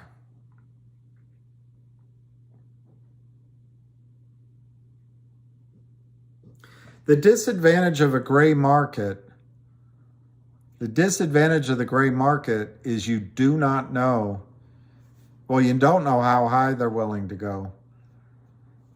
And what's concerning me is we don't know how much leverage we have.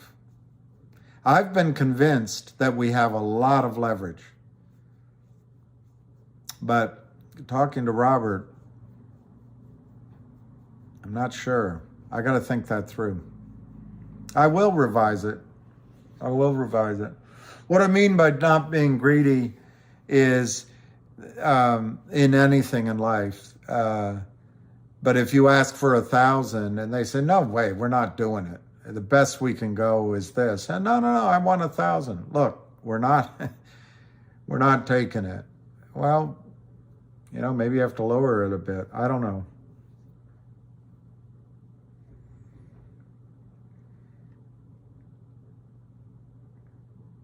I'm not a lawyer enough, but I can't see how the brokerage firms are going to assume responsibility for this.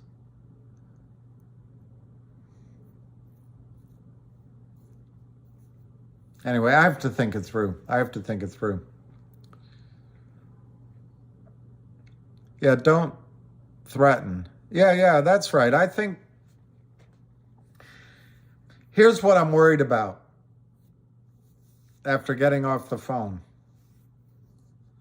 I'm worried about a situation where they tell you,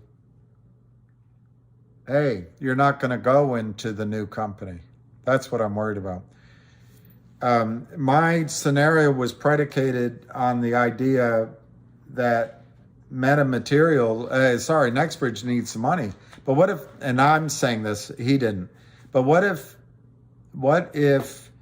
Nextbridge has already been sold? Or what if they don't want to expand the number of shares? And that's a scenario. In other words, what if Nextbridge already knows they're going to have money and they've already entered into a contract? This is something I just thought of while I was talking with him.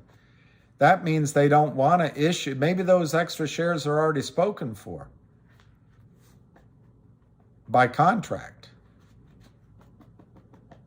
So what if the brokerage firms call you and say, we're willing to buy your stock.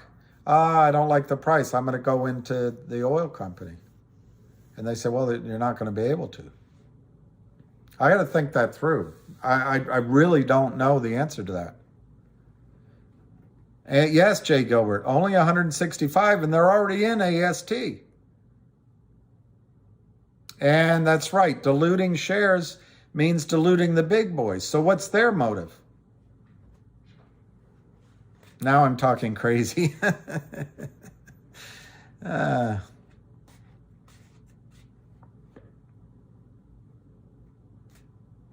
Well, Big Al, I think the original Torchlight shares is the ones going to get Nextbridge. And I can see that logic.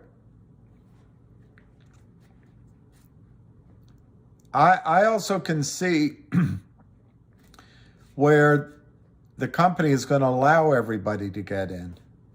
But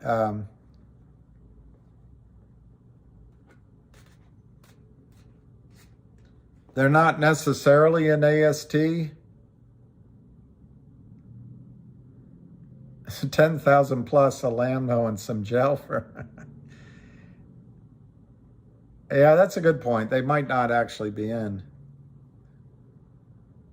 The original shares are the one to, yeah.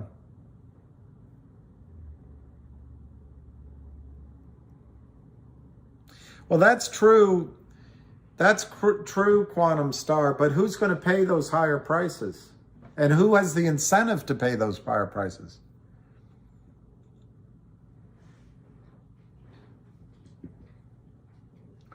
Yeah, I agree with that. Be comforted if they call. They want your shares. That's right, Karahito, you're right. Yeah, Bluesy, someone did verify it. I saw it on Twitter, but I couldn't find it, and I can't find it now. You love my hair, Jennifer. I remember when it was your color. Well, you seem to have brunette. I used to have brown and a little bit of red and blonde, but mostly brown.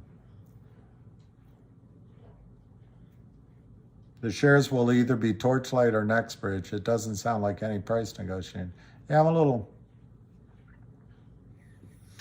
What I think was verified, what I saw, what I remember, is that somebody said that AST had already received 165 million shares, 65.5,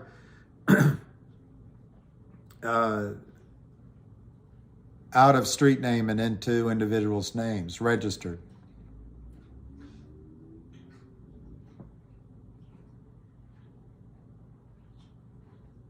According to TSA,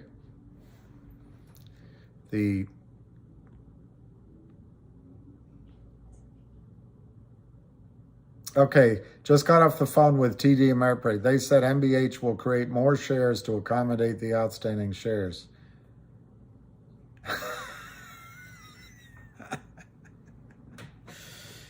This is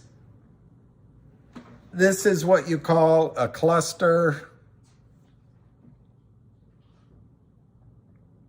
I think Robinhood, you don't really own any shares.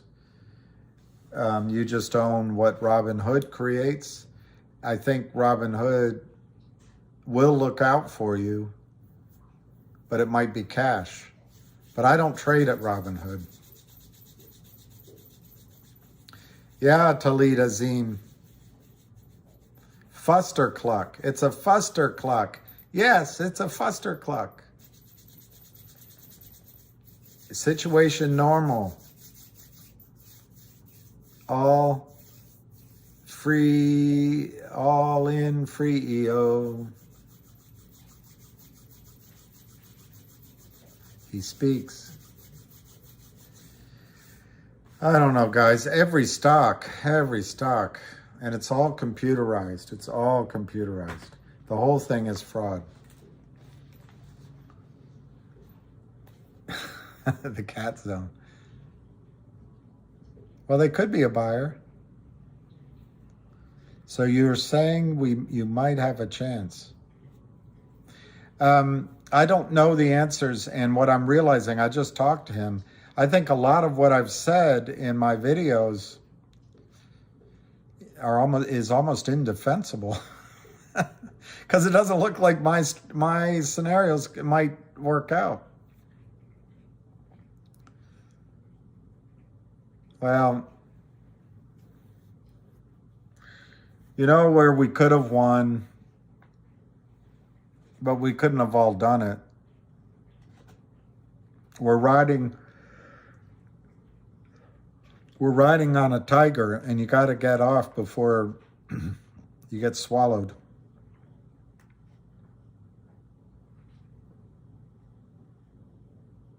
I think Quantum Star, they don't know what the heck they're talking about. They're just bullshitting, which is okay. That's what brokers do, but can I adopt you? Sure.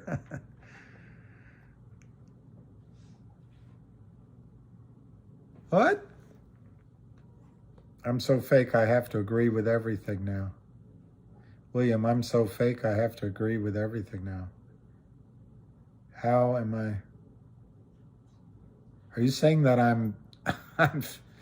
I do recognize that I'm agreeing with several different sides of it, because it's not clear. I made my stance clear. I thought they'd settle this with a price. I didn't give much odds for the gray market. Now I think it is going to be gray market. And when anyway, I can see a lot of different points of view in this. I don't know what's next. I do think what's next,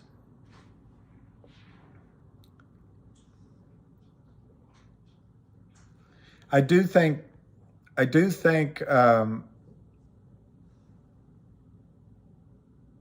jump on the clear vision play and jump off when Lou starts talking about it. Yeah, Jennifer, that's that CLNV. Yeah.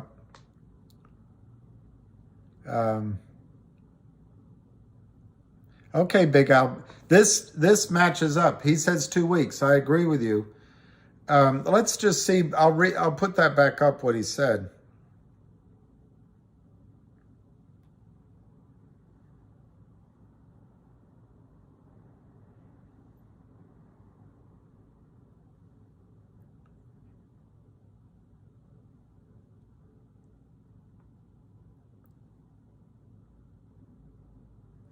Okay, so what he said right here, I can shed some light on the timing of shares.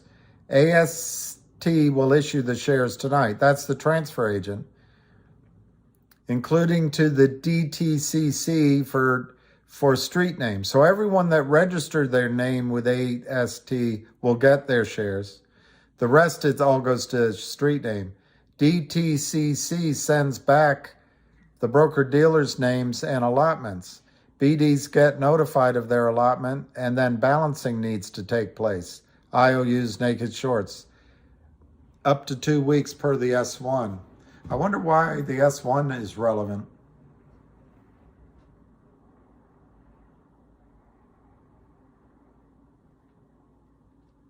Yeah, a lot of people don't want to go into NB.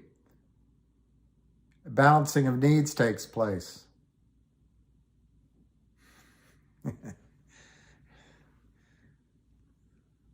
No, he's not on the phone.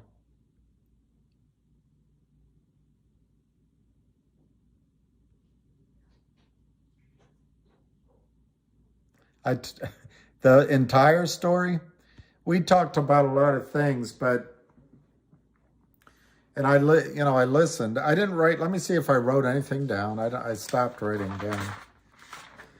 He talks to TD every day.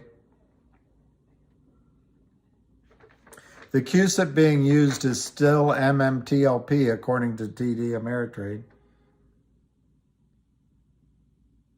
They don't know when the next shares are coming.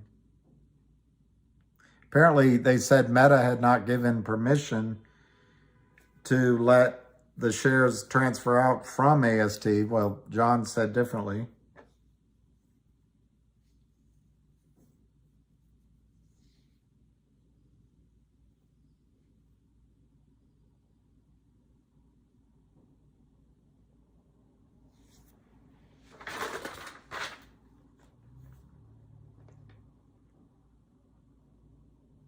He owns a lot of it.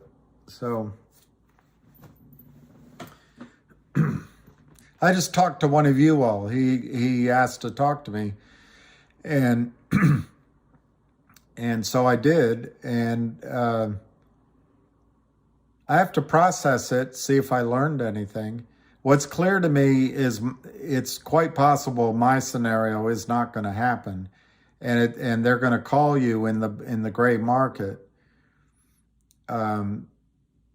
His recommendation is don't when they're on the phone, don't let them get off the phone. Do your negotiating right there.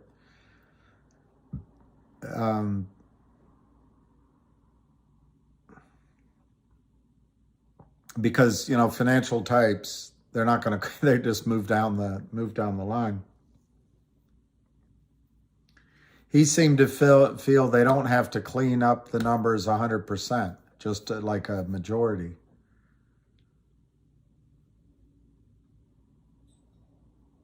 It's a lot to consider. What do I think would be greed? I don't know the answer. I'm going to ask for a big number, but depending on the reaction I get, you got to use your instincts. And if they quickly shoot you down, your choice is that you're going to go into NextBridge or not. But the question that I'm worried about now is, what if they don't let you into NextBridge?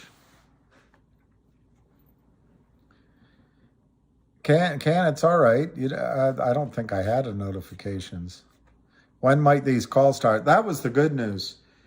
He seemed to feel that they're not going to let it, based on his conversations with TD Ameritrade, that they're not going to let it go past the end of this year. They need weak holders. Oh, I see. David, I see. Well, I'm starting to think no one should agree with me that I didn't see the stop trading coming. And I really think it's insane to go to the gray market. I don't see how it helps. So my question, it's not his, but my question is, maybe the Nextbrid has already been sold, or they already have a joint venture partner. So that would be positive in the sense they have to cover all the shares. Guys, it really boils down to how much corruption is and what they can get away with. And if we really have a financial system and a government.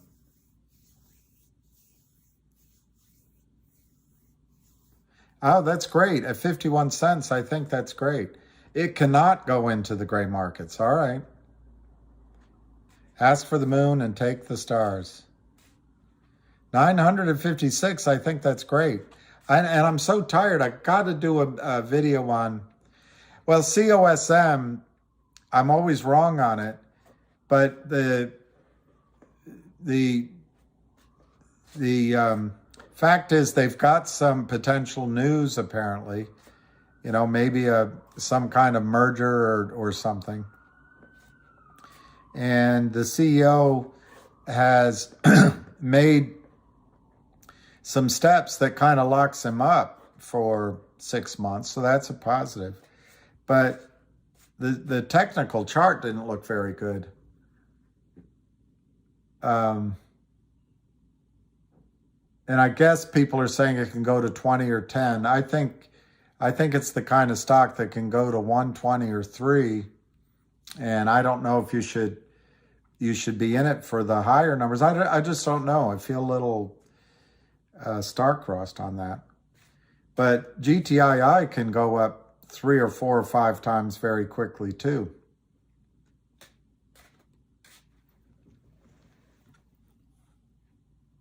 Extension for COSM, yeah. Cluster puck.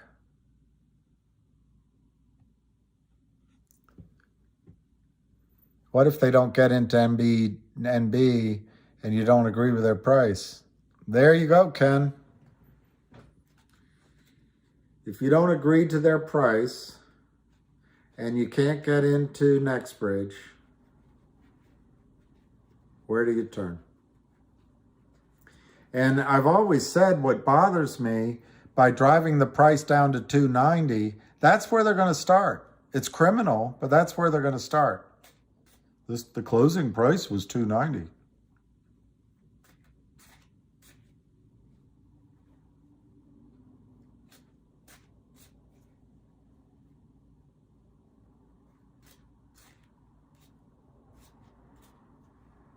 Nothing new on CRTD. On GTII, they released their 10Q. I went over it. I didn't go over the numbers, just some history stuff. But I think there'll be some things coming on GTII. I understand that the audit is going apace, and that's supposed to be done by the end of the year. You've only got, I think, 8 trading days left, or something. 9 trading days left, something like that. Yeah, the shares show different prices. Doesn't matter.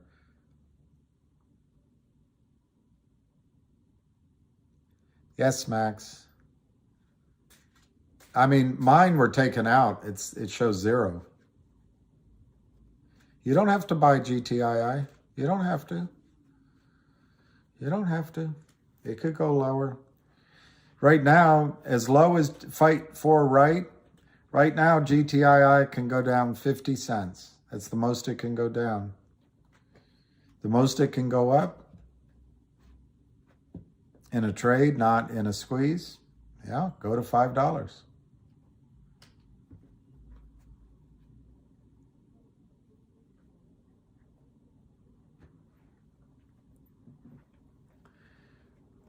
Fight for it.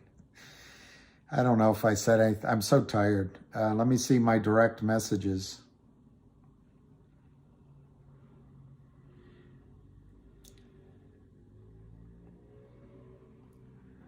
I'm going to send this guy.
Okay, I'm looking. All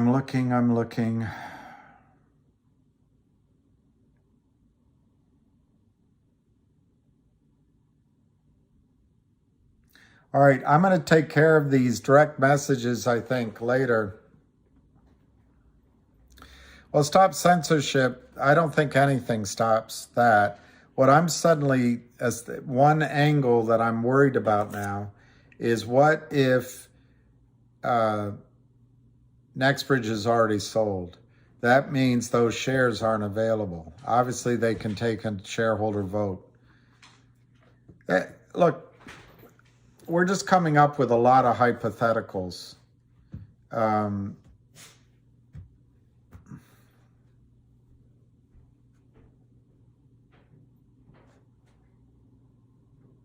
Well, Leader Lancaster, that's right. They can hold sort of an IOU until such time as NextBridge goes public, so they can stuff your account with fake shares, or it's bought out and they can give you fake shares of Exxon. The whole system is so bloody corrupt.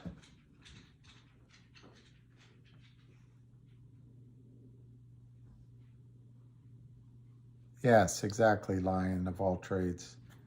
I want to look at Arca's.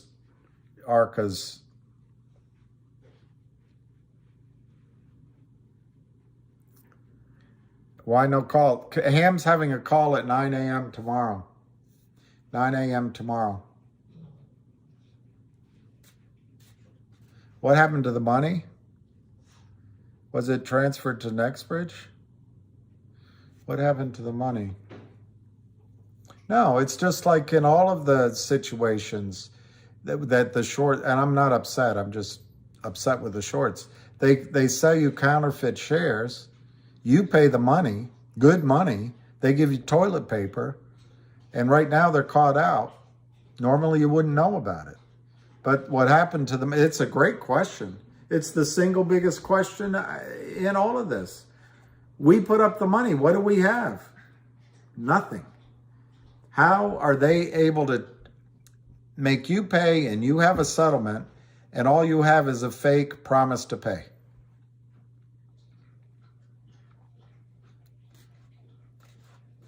Yeah, I can see some scenarios though.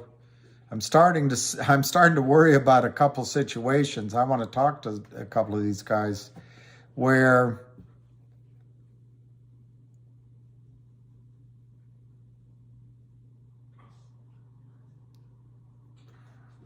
I don't know. They have all the cards.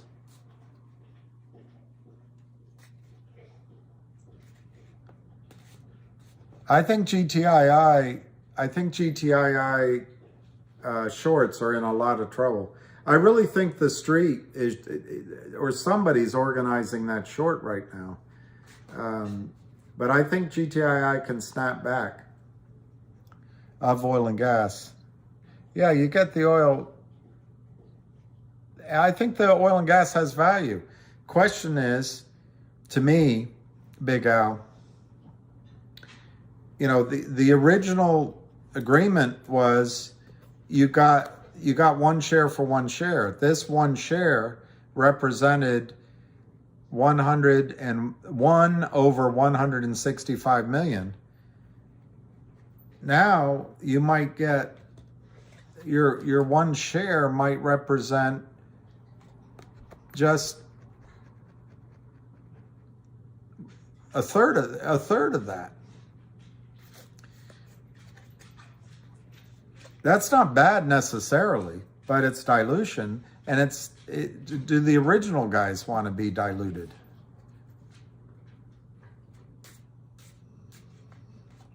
I don't.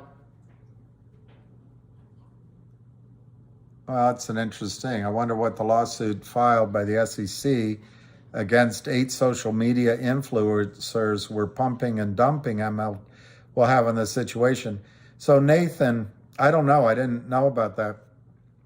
But Nathan, the only ones dumping, I assume maybe you're a short, but the only ones dumping are the shorts. the criminals. And I can you talk about the 87 crash one day in your personal experience? Sure. I was there when it happened. So I guess I ought to know. The gray market is basically, it's not going to be recorded on the exchange. It's not out in the open. The gray market is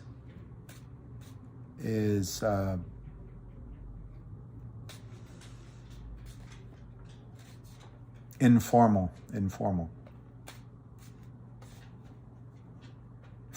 Mark, that's very funny. Of course the SEC should investigate the shorts. And this gentleman comes on and says pump and dumpers. Well, the problem with that is who really stuck the knife in first? The shorts created the QSIP, and then they got the stock trading so they could continue selling. Is that pumping? I don't know. Is looking at a situation and talking about, but it's the dumb with counterfeit shares that don't exist, never will exist, with impunity. That's the dumping. So I will tell you this, Nathan, if I don't know if you're a legitimate person or not, I have no idea. But if you're accusing me personally of pump and dumping, I'm not doing it. But if I will say this, I have nothing to lose. If they come after me, I will get discovery. I'll find out who you are, and I'll find out if you're related to the shorts, and I will get discovery of what the shorts are doing, even if I have to file it myself. That's the scary thing for guys like you. Unless you're not one of them, I can't tell. But that's the scary thing. You don't want discovery.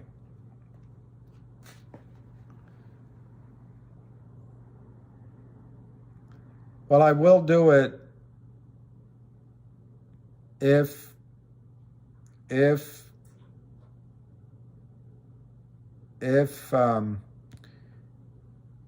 gets into court. I'm not going to initiate it. I'm not interested in a legal fight.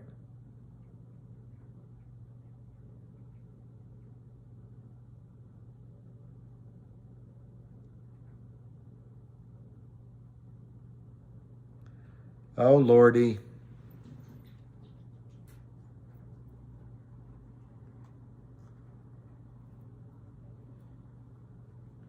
It's a good point that the bird lady made. She's saying that you can only sell it if you have basically a physical certificate. You can't sell your street name shares now. I think what she might be saying is the only person that can buy your street name shares is your broker. That's what she might be saying. Or they act on behalf of a buyer. But you're not going to be able to enter into a side contract. That might be what she's saying.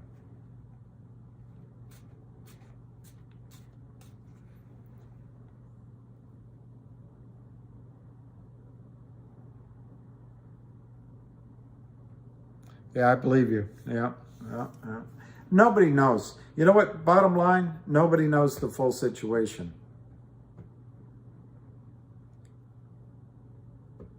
They don't want anybody to understand how criminal they are. They don't want. All right, guys, it's 7 o'clock. I'm sorry to do it abruptly, but I'm gonna go walk the boy. He's standing here shivering. He's got to pee. He had a shot today. The doctor warned me it'll make him have to pee, so I got to take him out. And all right, David Lee, I'll respond. I just kind of learned how. So I'm going to do it offline, but I'll respond, David Lee, and to a couple of other people there. So anyway, do you have another buyer if you have no real Well, so T-Bone, I think that's right. They're going to try to sweep it under the bones, under the bones, under the rug. And if I forget, David Lee, it's not because I'm intentionally doing it. I've got some things to do tonight. I'm also just dead tired. Delete your shares for a price. Yeah.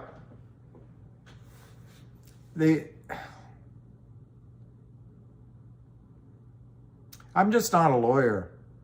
I will, Talat. I saw it, but I'm not going to do it online. I do think the new people, the new company doesn't want to screw any of us. So we'll see. Anyway, I got to go walk Lucky Boy, and we'll talk tomorrow. And tomorrow the birds will sing. Tomorrow the birds will sing. You know, I listened last night. I think it was I'll have to look it up. I listened to I think it was a preacher talking. And there was a man of almost 100 years ago, young man. It was a preacher talking, a young man. His wife took a steamboat to Europe with their 3 or 4 daughters. On the way across, there were no airplanes. On the way crossing the Atlantic, their boat hit another boat and sank. He received a telegram from his wife saying, I'm here in London, or I'm here in Portsmouth all alone. What will I ever do? He lost his 4 daughters. He lost his business. He was having a tough time with his business. He lost his money. And he had to get over and try to console his inconsolable wife. He lost his family. And in the I have to listen again because I was half asleep. But in the cabin on the way over, he wrote, it's an Anglican hymn. It's not a Catholic hymn, so I can't sing it to you. I don't know it, but he played it. But on the way over, he apparently wrote one of the best loved and well-known Anglican hymns of praise to the Lord. And the preacher was saying, how did this man have the ability not only to write, but write such a beautiful song and still be thankful to God even when everything was lost? I don't know why I told you that story, but there's losses in life. Got Lucky's got to go. All right. I'm going to go. See you in the AM, I think, sometime tomorrow.